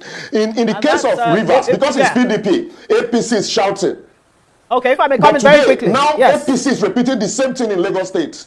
There you go. Abẹ́ wa rí o, wọ́n ní as you lay your bed, so shall you sleep on it. Oṣù wọn tó bá fi wọ́n fún yàn láàfin wọ́n fún wọn náà. Àwọn èèyàn tiẹ̀ sọ, wọ́n ní kí ló dé táàrẹ Tinubu ń wò wọ́n ràn Rivers. Wọ́n dá sí abẹ́ wa rí ibi tó gbàyọ sàn náà, ìkùlé ló gbàyọ ní Èkó. ó náà lẹ wá gbọ́ lẹ́nu arákùnrin yẹn lọ́ọ̀yà ni ó ní ṣé àwọn tẹ́ ń pè lásòfin rè tẹ́ fi honourable síwájú orúkọ wọn ó ní kí ló honor nínú orúkọ wọn ó ní òfin wo lẹ expect kírú àwọn eléyìí ṣe ó gbẹ́jọ́ lọ ilé ẹjọ́ ó padà wá sọ fáwọn oníròyìn bó gbẹ́jọ́ lọ ilé ẹjọ́ pé rọ́nà ń pa ó fọwọ́ agbára ó sì sọ ó ní kò sẹ́ni tó lè bóun sọ wípé èèyàn kan lábùjá nílé agbára pé kò mọ̀ sí pé kì í sóun ló ń ṣàtìlẹ́yìn rẹ̀.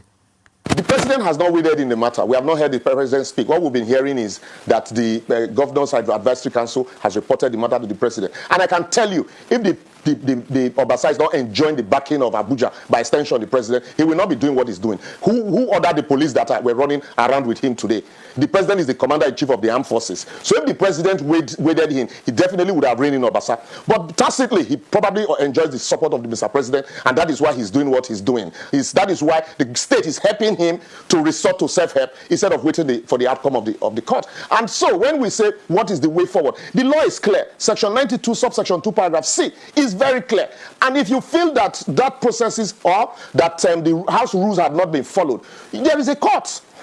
In fact, mo ṣe mọ̀dí tí Sanwó-Olú ṣe rọra ṣe jẹ́jẹ́ ó yá ṣe jẹ́jẹ́ ó yá ń wòran tiẹ̀ kó má bàa kó bá pé ẹ fòun lẹ̀ o tẹ́kọ̀ntà mú òun yìí òun fẹ́ fara rẹ̀ lónìí kò sọ̀rọ̀ oníkálukú ló mọ ọmọ ta ni ọmọ ẹ mọ sacrifice tí Ọbaṣá ti ṣe fáà rẹ̀ ṣé ẹ mọ̀ tó wà láàrin wọn ṣé ẹ rí ní tèmi tí ẹ̀ ń rò ní wípé àwọn aṣòfin yìí àwọn náà ṣòfin tán bá ṣòfin àwọn amòfin nílé ẹjọ́ àwọn agbẹjọ́rò wọn lè rófin interpret àwọn yẹn náà mọ òfin àwọn tó wá sí òfin gan wọn wá gba àwọn amòfin láàyè àmọ́ wo bí tí ó já sí o ti Rivers ti ń lójú túbọ̀ súnmọ́ àmọ́ ìgbésẹ̀ tí Fubara náà ó gbé àbá níwájú ìyàmọ́ sunkún mọ́ ó ti súyà yìí àbá gbogbo Wike náà ti ń yọ̀ ó ti ní ó ṣeé ṣe kán impeach Fubara.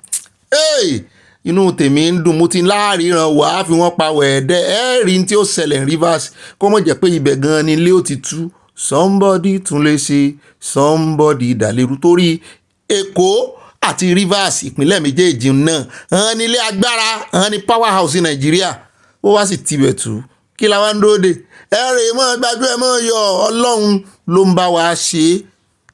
It's extremely disgraceful and it's very unfortunate and painful to see elected legislators experience the same type of disdain that the electorate experienced in 2023 elections, where force is being used as aside the will of the people. The legislators came together and said, this person that we selected to speak for us, we no longer accept, with a huge majority. Even up until when armed men invaded the State Assembly about a week or so ago, they came and still supported their selection, the State Assembly Speaker, Ms. Meranda. And they've stood against this imposition. But to see all of this still happen, especially with all of these issues, like you said, the current economic situation we're experiencing in Nigeria is extremely, extremely disgraceful and very, very painful. Because when you think, you have to ask yourself some questions. What kind of party still pushes a speaker that his peers have rejected and have accused of significant financial misappropriation? What does that say about the moral fabric of that political party? What does that say about the empathy or the care for the people, especially in this type of economic situation that we are facing?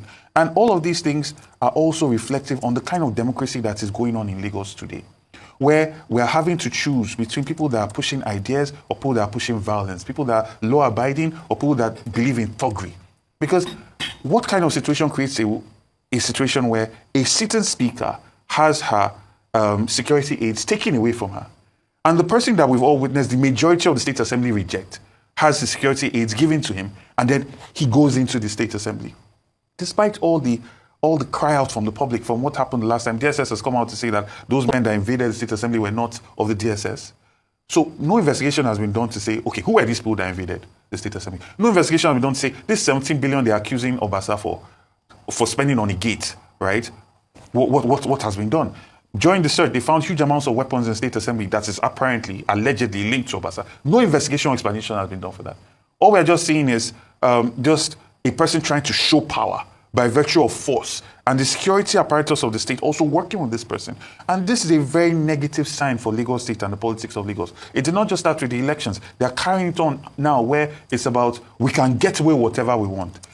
náà lẹ́tí gbọ́ lẹ́nu Gbádébọ̀ yẹn ó ní candidate Labour Party ó ní Tọ́gìrì náà fi ń ṣèjọba lẹ́kọ̀ọ́ kí lẹ́ expect tẹ́lẹ̀ ó sòótọ́ ọ̀rọ̀ ní ṣùgbọ́n ó ń yí òótọ́ ọ̀rọ̀ rẹ̀ mọ́ òṣèlú nítorí òun náà wáyé bí tẹ́ni kò bá sì bàjẹ́ nínú òṣèlú tẹ̀yàn kan ò lè dá òun wá inú rẹ̀ ń dùn gbogbo ẹ̀ ṣe ń ṣẹlẹ̀ kàn lè mórí bọ́ káwọn èèyàn lè gbọ́rọ̀ ẹnu rẹ̀ wípé kò abẹ́ẹ̀ rí káwá mọ́ wò bóyá lè yóò dá owó òwú lẹ̀ ní Èkó ká mọ̀ wò ó ká mọ̀ wò ó dá ẹjẹ́ kó ń bẹ́ o eléyìí tá fi parí ti ọ̀dọ̀ Ọbaṣá ẹjẹ́ wá gbọ́rọ̀ lẹ́nu àwọn tí wọ́n ń pariwo tán láwọn ò fẹ́ Ọbaṣá ìyẹn àwọn lawmaker ọ̀rọ̀ ti fẹ́ mọ́ jọ ọ̀rọ̀ Rivers náà báyìí ojú bí èèyàn mẹ́rin lọ́nà àwọn lawmakers tán gbà fọbaṣá àwọn yòókù ẹ̀yìn Meranda náà wà ìyá oníyà.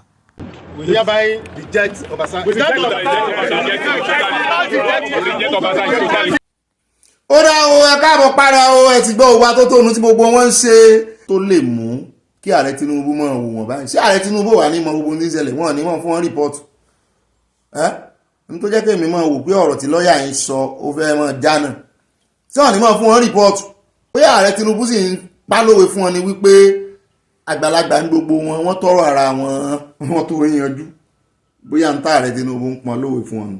Ó dá o ẹjẹ́ wá dé inú ìròyìn tí ó mọ̀ tẹ̀lé o ọ̀dọ̀ pásítọ̀ Olúpèdè là ń lọ àwọn gangan ni olórí EFCC ibo náà ti sọ̀rọ̀ tán sọ ìwọ́n ní odidi 500 million naira checks ni àwọn èèyàn fún àwọn nígbà tí ìyá àwọn kú tán ń ṣe ti àṣẹ̀yìndé ti ìyá àwọn ní 2019 wọ́n láwọn kọ̀ láwọn yẹn wá ní the play báwo lẹ ṣe máa kọ̀ ọ́ wọ́n níyàwó àwọn gan fún òkè ní nígbà tí wọ́n kó àwọn ṣẹ́ẹ̀kì jáde ṣẹ́ẹ̀kì ìsọ̀wédowó wọ́n nínú páálí náà ń dá gbogbo ẹ̀jọ́ sí nígbà tí wọ́n tán ṣe calculation wọ́n yọ calculator tí wọ́n ní gbogbo ẹ̀jẹ̀ 500 million naira láyé ní 2019 ta ní ìṣèjọba 2019 ta ní ìṣèjọba 2019 Buhari wọ́n ti di olórí EFCC ńgbà náà ṣùgbọ́n secretary EFCC ni Olúkòyèdè ńgbà náà secretary náà sì lẹ́nu wọ́n nígbà táwọn dé Èkìtì ní ọmọ Èkìtì ní wọ́n ní tàn fẹ́ lọ sin ìyá àwọn nílé kékeré táwọn kọ́ kó tó di wípé wọ́n náà ti kọ́ kàn tó join EFCC o wọ́n ní kì í ṣe owó EFCC náà fi kọ́ o wọ́n ní kì í ṣe EFCC náà ti rówó tàn fi kọ́ o wọ́n ní náà bá dénú compound àwọn náà bá màálù tó sùn lọ rẹpẹtẹ náà bá kà lé ní èjì gbogbo ẹ̀ bá jẹ́ 17 cows wọ́n lélẹ́yìí tó lóyún náà wà nínú ẹ̀mú ní 17 wọ́n dá màálù fún yín lè dá màálù padà àbí kú lè dá màálù padà wọ́n nígbà tán délé náà bá gateman àwọn ló bá gbé páálí kan fún ọ náà wá wò pé ṣé wọ́n náà fẹ́ fún ọ ní nǹkan fún ti ìyá àwọn ni ló bá ní rárá o pé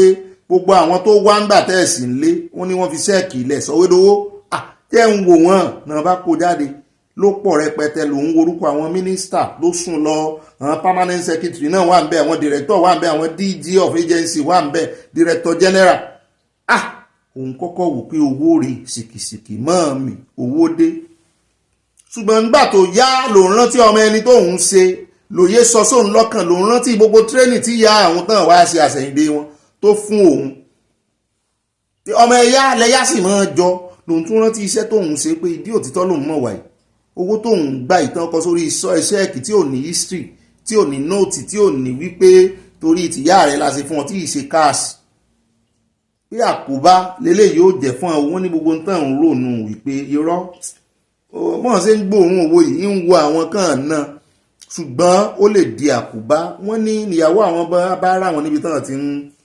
ronú lórí ọ̀rọ̀ náà bá ké sí wípé wá jájọ dámọ̀ràn lórí ọ̀rọ̀ wọ́n ní kété táwọn sọ fún ìyàwó àwọn báyìí ìyàwó wọn náà bá gbàjó náà bá gbàlù náà bá bẹ̀rẹ̀ sí yin Ọlọ́run lógo wípé olúwa ṣeun wo olúwa ṣeun wo olúwa ṣeun wo náà kí ni olúwa rẹ ló wo ló ṣeun pé owó ilé kì í ṣe níná o tán ara rẹ ní o 500 million tí ó bá wá dọ̀la tó bá sọ wípé fún ọ lówó kan fún ọ lówó kan fún ọ lówó kan owó tán jíǹbì kan náà fún ọ ní díẹ̀ ń bẹ̀hùn owó tán jíǹbì kan náà fún ọ kán fi pa ọ́ lẹ́nu mọ́ pé tó bá lọ dá wàhálà sóun lọ́rùn mu ní òótọ́ mọ̀ ni bí èèyàn ó bá tiẹ̀ wàá gba owó àbẹ̀tẹ́lẹ̀ yóò tiẹ̀ mọ̀ wípé ó dáa bóyá ní bóyá 50 billion ló jí o tó bá wá fún ọ lábẹ̀tẹ́lẹ̀ ọ lè mọ̀ wípé bóyá ó tún fẹ́ yàn ọ jẹ ó fẹ́ fi pọ́ lẹ́nu mọ́ ó tún fẹ́ yàn ọ jẹ ó ní ó sàn kóun kúkú mọ́ gbà á. ó lóun ṣe bẹ́ríà ní September 2019 ó ní by July 2020 ó ní wọ́n ti bẹ̀rẹ̀ sí investigate òun ṣe bẹ́ríà tán ní September 2019 ó ní July 2020 ẹ̀ kò pọ̀dún kan ó ní wọ́n ti investigate òun ó ní àzúmí pòun wá gba gbogbo owó yẹn òun gba gbogbo gift yẹn wọ́n pè ní check tí wọ́n sì ní kọ́ sórí check pé gift ni o ó ní sóun ò ní wọ wàhálà sóun máa dé ipò tó ń dé yìí tán bá lọ yẹ ọwọ́ òun wò àlàyé wo lòun fẹ́ ṣe ọṣẹ wo lòun fẹ́ fi wẹ̀ ẹ́ tóun fẹ́ wẹ̀ mọ́ ó ní bóun bá gbà gan ó ní tírú ẹni yẹn tí kéèsì ẹ̀ bá dé ọ̀dọ̀ òun ní ọjọ́ iwájú tóun wá rántí wípé ó mọ̀ fóun bóyá èèyàn kan fóun 50 million nù wọn tóun wá rántí pé mínísítà tán gbé wá síwájú òun tàbí tán ní kò ń lọ ọmú yìí kàn rí iye ọwọ́ rẹ̀ wò ó sowó òòlù mọ̀kùmọ̀kù kúmọ̀kúmọ̀ pé bóun bá rántí pé ó mọ̀ fóun oníṣẹ́ kí iye kan pé sóun á lè ṣiṣẹ́ yẹn dáadáa mo ní ara ẹ̀ nù mo láwọn yẹn náà fi ń domi tútù wájú ni ibẹ̀ ló ti máa gbọ́ láńgbèjì wípé take this 50 million owó pure water irọ́ sì ni wọ́n fẹ́ mú ọmọlẹ̀ ni wọ́n bá ti wọ́n ń gbé 50 million ká ọmọ ọ́fíìsì wọ́n wá ní owó pure water ní ó ti mọ̀ pé ìwọ gan ọjọ́ tó bá mú pure water yẹn inú ẹ̀wọ̀n lọ́ọ́ ti mú èèyàn gbọ́dọ̀ wọn apply sense. bẹ́ẹ̀ náà ni oníṣẹ̀lẹ̀ kan náà tún ṣẹlẹ̀ nígbà tí àwọn auction mọ́tò lẹ́nu ọjọ́ mẹ́ta yìí ìmí náà sì gbọ́ sí abọ́n polówó ẹ̀ pé wọ́n ọmọ Nàìjíríà tẹ́ bá fẹ́ ra mọ́tò lówó nípọ̀ ń tọ̀ tán náà auction mọ́tò ń gbà náà ó ní bóyá dá broda àwọn wá bọ̀ wípé òun gbọ́ wípé wọ́n fẹ́ mọ auction mọ́tò wípé òun ní ìdí tírọ̀kì kan fún bísínẹ́sì òun ó lóun sì sọ fún wọn wípé ṣẹ́fẹ́ gbòótọ́ bí gbogbo ọmọ Nàìjíríà bọ́ sí ń apply ní kẹ́yìn náà rí apply. ó ní kò sí fámílì kankan náà àwọn táwọn ń ṣiṣẹ́ ní EFCC tí òfin fààyè gbà pé kó wá kàn gbẹ̀yìn tà fún un pé èyí náà lọ apply. wọ́n wá ní àwọn ó lórúkọ míì pé lórúkọ míì wọ́n láwọn ò ṣe mọ irú iṣẹ́ tàn wà ní mọ ẹnu iṣẹ́ tàn wà ní bọ̀dá yín gan náà bọ̀dá yín ní lọ́wọ́ wọ́n fẹ́ lórúkọ mi wọ́n tún bọ̀dá wọn tà bọ̀dá wọn ò ní láìkí sítórì yìí o bọ̀dá wọn ò ní láìkí àti ìṣòótọ́ yìí máa ṣe iṣẹ́ kékeré àti ìṣòótọ́ kì í máa ṣe iṣẹ́ kékeré ó ní ìdí energy ó ní ìdí composition ó ní ìdí pé kó o ti decide decision gbogbo ẹ̀ sáà ń sàn ó ní ìdí kó o ti decide pé sẹ́ẹ̀ o fẹ́ sòótọ́ torí bírú bọ̀dá rẹ náà àbí ìyàwó rẹ gan tó bá ní ọkọ mi èmi náà ní ìdí mọ́tò kan fún bàbá mi o in-law mi o tó sì wo àpò rẹ ò lówó mọ́tò níbi iṣẹ́ yín sì rè wọ́n auction mọ́tò lọ́fẹ̀ẹ́ ọ̀pọ̀lọpọ̀ Nàìjíríà tẹ́mi mọ́ mentality wọ́n gbàǹtàbúrò bọ̀dá ìsọ lọ́ lọ lórúkọ mi láti lọ fi ra mọ́tò yẹn jáde tàbí kán lọ wá ẹbí tàbọ̀rẹ́ mi ìkóbọ̀n forúkọ rẹ̀ rà connection sáà láwọn èèyàn mo mọ̀ èèyàn náà fi ń ṣe ní tó bá ayé Nàìjíríà dé ibi tó dé lónìí nù connection ó lè lo connection bíi ó tò sórí ìlànà ó tò ní àgbàlagbà ń tò ọmọdé ń tò ní.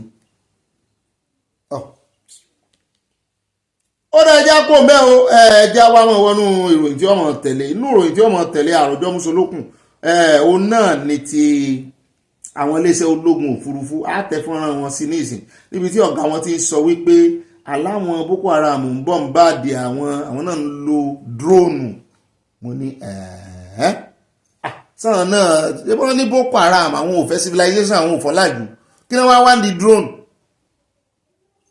ẹ bá ń tẹ̀sí ilé abẹ́rẹ́ jẹ́ agbọ́rọ̀ lẹ́nu ọ̀gá iléeṣẹ́ ológun òfurufú. Recent withdrawal of the alliance of Sahel states from ECOWAS has disrupted existing security frameworks. This development has direct implications for the multinational joint task force, which has played a crucial role in countering Boko Haram and ISWAP across Nigeria, Niger, Chad, and Cameroon.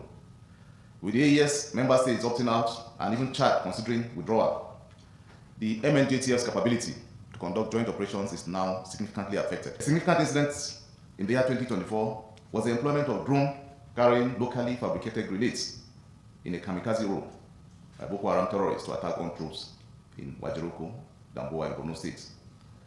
This incident underscores the growing efforts of terrorists to proliferate drone attack technology. Therefore, while leveraging advancements in technology and modern warfare to enhance Nigerian Air Force's operational effectiveness, it is equally critical to implement a comprehensive and integrated counter-unmanned aerial system strategy. ó dá ní báyìí eléyìí táwọn fi káde gbogbo ńlẹ̀ ọmọọṣẹ́ ológun tó ní òun sí ọ̀rọ̀ sọ òun sọ̀rọ̀ ó tiẹ̀ dúró tọ̀rọ̀ rẹ̀ ni kò lóun sì sọ ó sọ̀rọ̀ sí ọ̀gá iléeṣẹ́ ológun Chief of Defence Staff tí wọ́n deny visa àwọn Canada lẹ́nujọ́ mẹ́ta ó lóun náà dá sọ̀rọ̀ yẹn ó lóun sì ń retí kan wá gbé òun wá ní ẹ̀yin ọmọ Nàìjíríà bóun fẹnu sí mo wá ní ó dáa àwa náà bọ̀ fẹnu sí á lò káyé lè mọ kí nǹkan mọ́ bá sí ọ torí ara àwọn tí wọ́n ń jà tí wọ́n rí fèsì Boko Haram ẹ jẹ́ gbọ́rọ̀ lẹ́nu ẹ̀ bá a bá dé àwọn àmọ́ dágbére lórí ètò lónìí. As I dey like this now, they don't come carry me. They don't come to come carry me. I know after this video, nobody will send any video again because I voice out. Now they'll come carry me. Make una no remember that thing wey happen to Simon Abbas, how they take carry and go hide for somewhere. Now like this now, if una see this video, una share am, make it go viral, make it reach my people, make my people know the kind of things wey me dey pass through. It clear, and make the whole world know say, they don't touch you for that person. Even you, wey be say you go so retire for this work, and we don't have plan for you. If you don't know me, you know. You don't get plan for us, maybe other rank. Bros, go 44. If you don't get mind, you go cry. Go 70. If you don't get mind, you go cry. Okay, those who are no be human be born them. Now from 3 they for command them back. Because all of us no be life now we get. Go down 44, go count the amount of soldiers we did there. You go know, say this pain when they pay me like this, no be ordinary. Chief of Defence Staff, I come ask you this question. Me, personally, I come ask you this question. Like CDS. Okay, CDS, you go say you don't know, say now people they sponsor those people. If not because they deny you this visa now, nobody go know as all those Western countries now they sponsor Boko Haram. Nobody go know. If to say they grant you that visa, as you go that Canada now, you go lock up, you no go talk anything, nobody go know how they take the sponsor this thing. It has come to the end. Now our prayer they work, and our God let them why they deny you that visa as their secret exposed. And we go continue to pray now, so they go start to deny on a visa one by one, so that all the secret of this country of people that they are supporting all those bad people go expose. Nigeria, on I go see this video and I no go talk. On I go see this video and I no go talk. Now wait till they pay me with this country with this. I see where many people they talk say this one, that one. Even soldier, other rank like me, they criticize say waiting I talk no good. Why I go cause CDS? See, if on I know, make on I know. Some people don't already know where they go. Some people never know where they go. That's why I say this life, plenty of us go still be. ó dá o ká tó wá mọ́ lọ o ìròyìn ajá àbálẹ̀ kan ìròyìn pàjáwìrì kan dé sí orí tébù mi ní ìsìn ẹ má bínú ó sáré dé ni ká tó káde gbogbo rẹ̀ ńlẹ̀ á dé ìpínlẹ̀ Rivers níbi tá a ti gbọ́ tán ní ilé ẹjọ́ tó ga jùlọ Nàìjíríà Supreme Court wọ́n ní wọ́n ti dá ẹjọ́ báyìí o lónìí náà ni wọ́n dá ẹjọ́ wọn náà pàṣẹ fún Central Bank of Nigeria CBN wípé kò gbọdọ̀ rìlíìsì owó allocation fún ìpínlẹ̀ Rivers State títí dìgbà tí ilé ìgbìmọ̀ asòfin wọ́n bá padà mo ní ilé ìgbìmọ̀ asòfin wà ń bẹ ẹbẹ́ ẹlẹ́ni mẹ́ta ni wọ́n ní àwọn ò gba ilé ìgbìmọ̀ ẹlẹ́ni mẹ́ta mọ́ wọ́n wá sọ wọ́n ní ọ̀gbẹ́ni Martins Amewule wọ́n ló ní àwọn gbà gẹ́gẹ́ bí River House Assembly Speaker wọ́n ló nà gbà gẹ́gẹ́ bí speaker mo ní wọ́n fojú Fubara gbolẹ̀ wọ́n ti fojú Fubara gbolẹ̀ nítorí ẹni ní ti Wike ó ní ti Wike agbára Wike ó wà lé sí báyìí agbára ọmọ ogun egun rẹ̀ ó wà lé sí báyìí wọ́n ní Fubara ò gbọ́dọ̀ gbé allocation dé iwájú ilé ìgbìmọ̀ asòfin tó fọwọ́ ara rẹ̀ dálẹ̀ àwọn ẹlẹ́ni mẹ́ta mú ni ó dáa.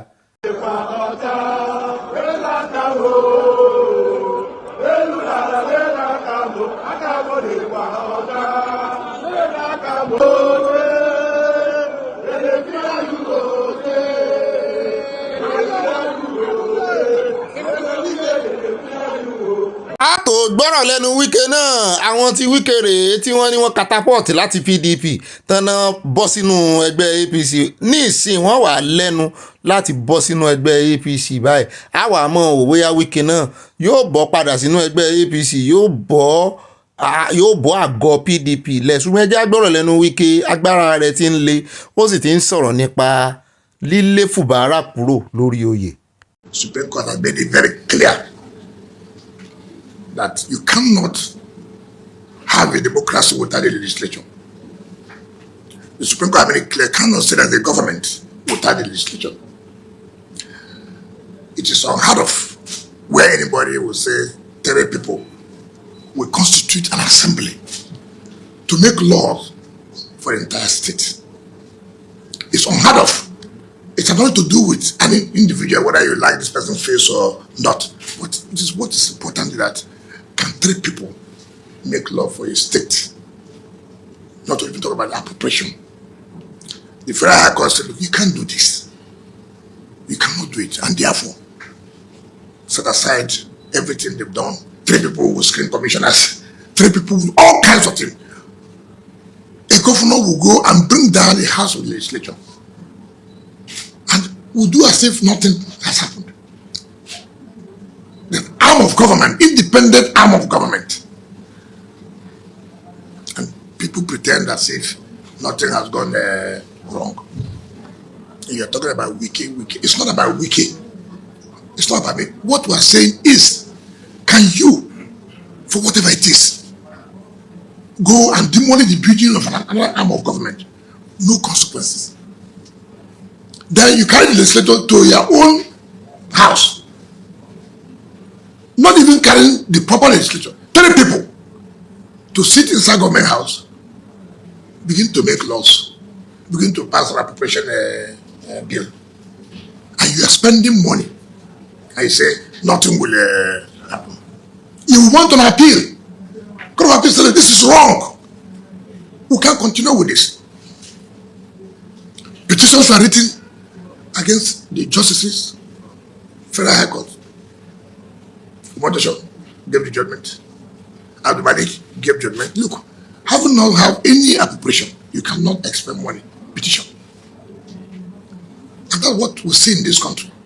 When you say something, people will begin to carry blackmail and will fall trap to that. So for me, it is happiness for Rivers people. It is happiness for Nigerians that yes, that person say this impunity must stop. Enough is enough. We can't continue with this. You are aware when the issue of local government came up, a governor elected who had taken oath to abide by the constitution came out to say that is a corrupt judgment, castigating the judiciary. But thank God, today the Apex Court has said it all. Go back. You have no budget.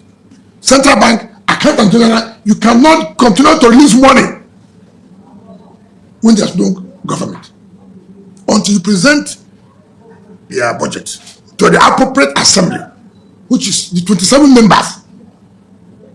No money should be released. You refuse to follow the Electoral Act in terms of conducting local government election. What was the issue? INEC don't release voter register if you don't comply. We then call give another. You said no, you will not obey. And I just were clapping. People like Atiku were hailing him that yes, you've done well. I hope they will also hail him today. I hope the chairman of government, PDP Governors Forum, will also hail him today. Because if you don't, if Supreme Court has come out to say enough is enough, we must not truncate our democracy. If you have allowed this, one day, one member will constitute an assembly. And that's all you can do. One member. You can imagine 3 people. One said is the speaker. So two people are around was. I mean, it's unheard of. So it has not to do with a weekend. We must commend the judiciary for being bold, for being fair, to say no, this should not be allowed. This impunity must not be allowed. I've told people that Rivers State is not like any other state. We are not prisoners of war. We are not conquered. We must challenge anything we know that's illegal. We will not allow it. Anything is not. You can do that in any other state, but as far as Rivers State is concerned, we will not allow it. It doesn't matter what time it takes us. Yes. Look at how the assembly since their salaries, allowances for how many years now?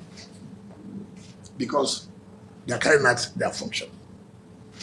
So for us, not just happy, we're happy that the right thing has been done. All we have, we say, look, nobody should go into violence, no fighting. Allow the law to take its. I know that the law will take its course, but when? But when? But thank God, they say they defected. Supreme Court said, no, it's not correct. Where's the defection? It's not correct. Hiring 40 senior advocates is not the issue. abẹ́rẹ́ nǹkan nínú bí ó ṣe lè sọ̀rọ̀ dáadáa yìí náà ó gbóhùn òkè o mo tiẹ̀ ń wo eyín rẹ̀ ni pé kí ló ṣe eyín bàbá yìí kàn ṣàdédé ó dì wá bẹ́ẹ̀ bá wo píkítọ̀ ẹ̀ bí ọdún mélòó kan sẹ́yìn kí ló ṣe bọ̀dà Wike ládùúró owó tẹ́ ṣùgbọ́n lọ́rọ̀ kan agbára ti dé sí Wike o Wike ti gba agbára tuntun ó ti gba agbára ọ̀tún ó ti lẹ́nu báyìí kò síbi tán fẹ́ gbẹ́jọ́ lọ mọ́ Fubara náà ojú ẹ̀ ti bó gìràgìrà tiẹ̀ náà à ń sọ fún un gbà náà gbogbo owó nírè ń fi gbogbo ó ń dà sí gbogbo owó káàkiri eléyìí ṣọ́ọ̀ṣì eléyìí 500 million ṣọ́ọ̀ṣì àwọn òní kọ́ mọ̀ fún àwọn ṣọ́ọ̀ṣì lówó ṣùgbọ́n Ọlọ́run kì í ná pépà Ọlọ́run ló ní gbogbo ayé lè fún Ọlọ́run ní nǹkan kan mọ́ tọwọ́ rẹ̀ ó fẹ́ wo ọkàn yín lọ́lọ́run fẹ́ wò bẹ́ẹ̀ ṣe ní obedience tó bẹ́ẹ̀ ṣe ní ìgbọràn tó wá ń fowó Rivers àwa náà sọ ń bì bó tiẹ̀ jẹ́ wípé àwọn ò sí lẹ́yìn Wike torí àṣejù Wike pọ̀ ṣùgbọ́n tí Fubara náà pọ̀ ó ṣagídí títí ó sì gbàgbé òfin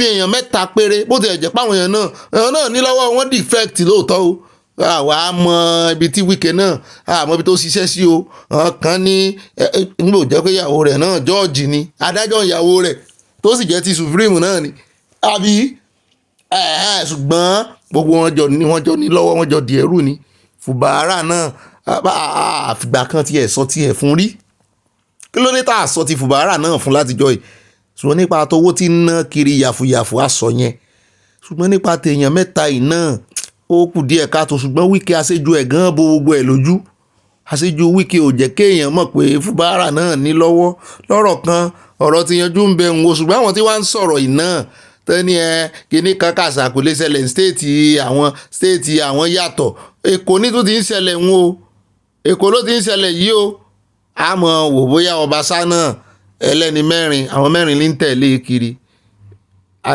Meranda yòókù tẹ̀lé Meranda àmọ́ wò báyìí ó sì ti ń tọ́ka sáàrẹ̀ pọ́n náà wà lẹ́yìn Obasa àmọ́ wò báyìí o àmọ́ wò kò síbi tán lè gbẹ́jọ́ lọ mọ́ nìyí Supreme Court ló dájọ́ kò síbi tán lè gbẹ́jọ́ lọ mọ́ ó dáa eléyìí ní agbára o wọ́n bá yàn jẹ́ ní Supreme Court ibo lè yàn tó bẹ́ẹ̀ lọ ó dọ̀dọ̀ Ọlọ́run ó dà ní ìríjú báyìí lọ nínú ìròyìn tòní o ìpàdé ọlọ́mọlé báyẹ̀ bá pín kó kálé kó ká pé ìbàròyìn náà ní ibà gbọ́n orí bá yẹn nàná náà ní ibà sára wọlé ibà kanjú abẹ́ ń kó ibà lọ tààràtààrà tọ́rọ̀ bá ti di ọ̀rọ̀ òtítọ́ àtòdodo sàn láàrin ajénímù ní pẹ́pọ̀rọ̀ èmi náà ní ibà confam Èkó tó sẹ́ǹdẹ̀ ibà lẹ́jẹ́lì yín náà rí o ibà reportedly owó tẹ́ ẹ gbọ́ owó tẹ́ ẹ wò lórí ìkànnì lónìí kí ni o allegedly and reportedly bó bá ṣe ń lọ lórí ọ̀rọ̀ tàpábíò àmọ́ mú wa fún yín ibà rìn gínigíní náà ní o mo lérò pé mo ti rìn gínigíní ẹ̀yin náà ó yá ẹ bọ́ sínú comment section kẹ́ẹ̀mọ́ rìn mí gánigánì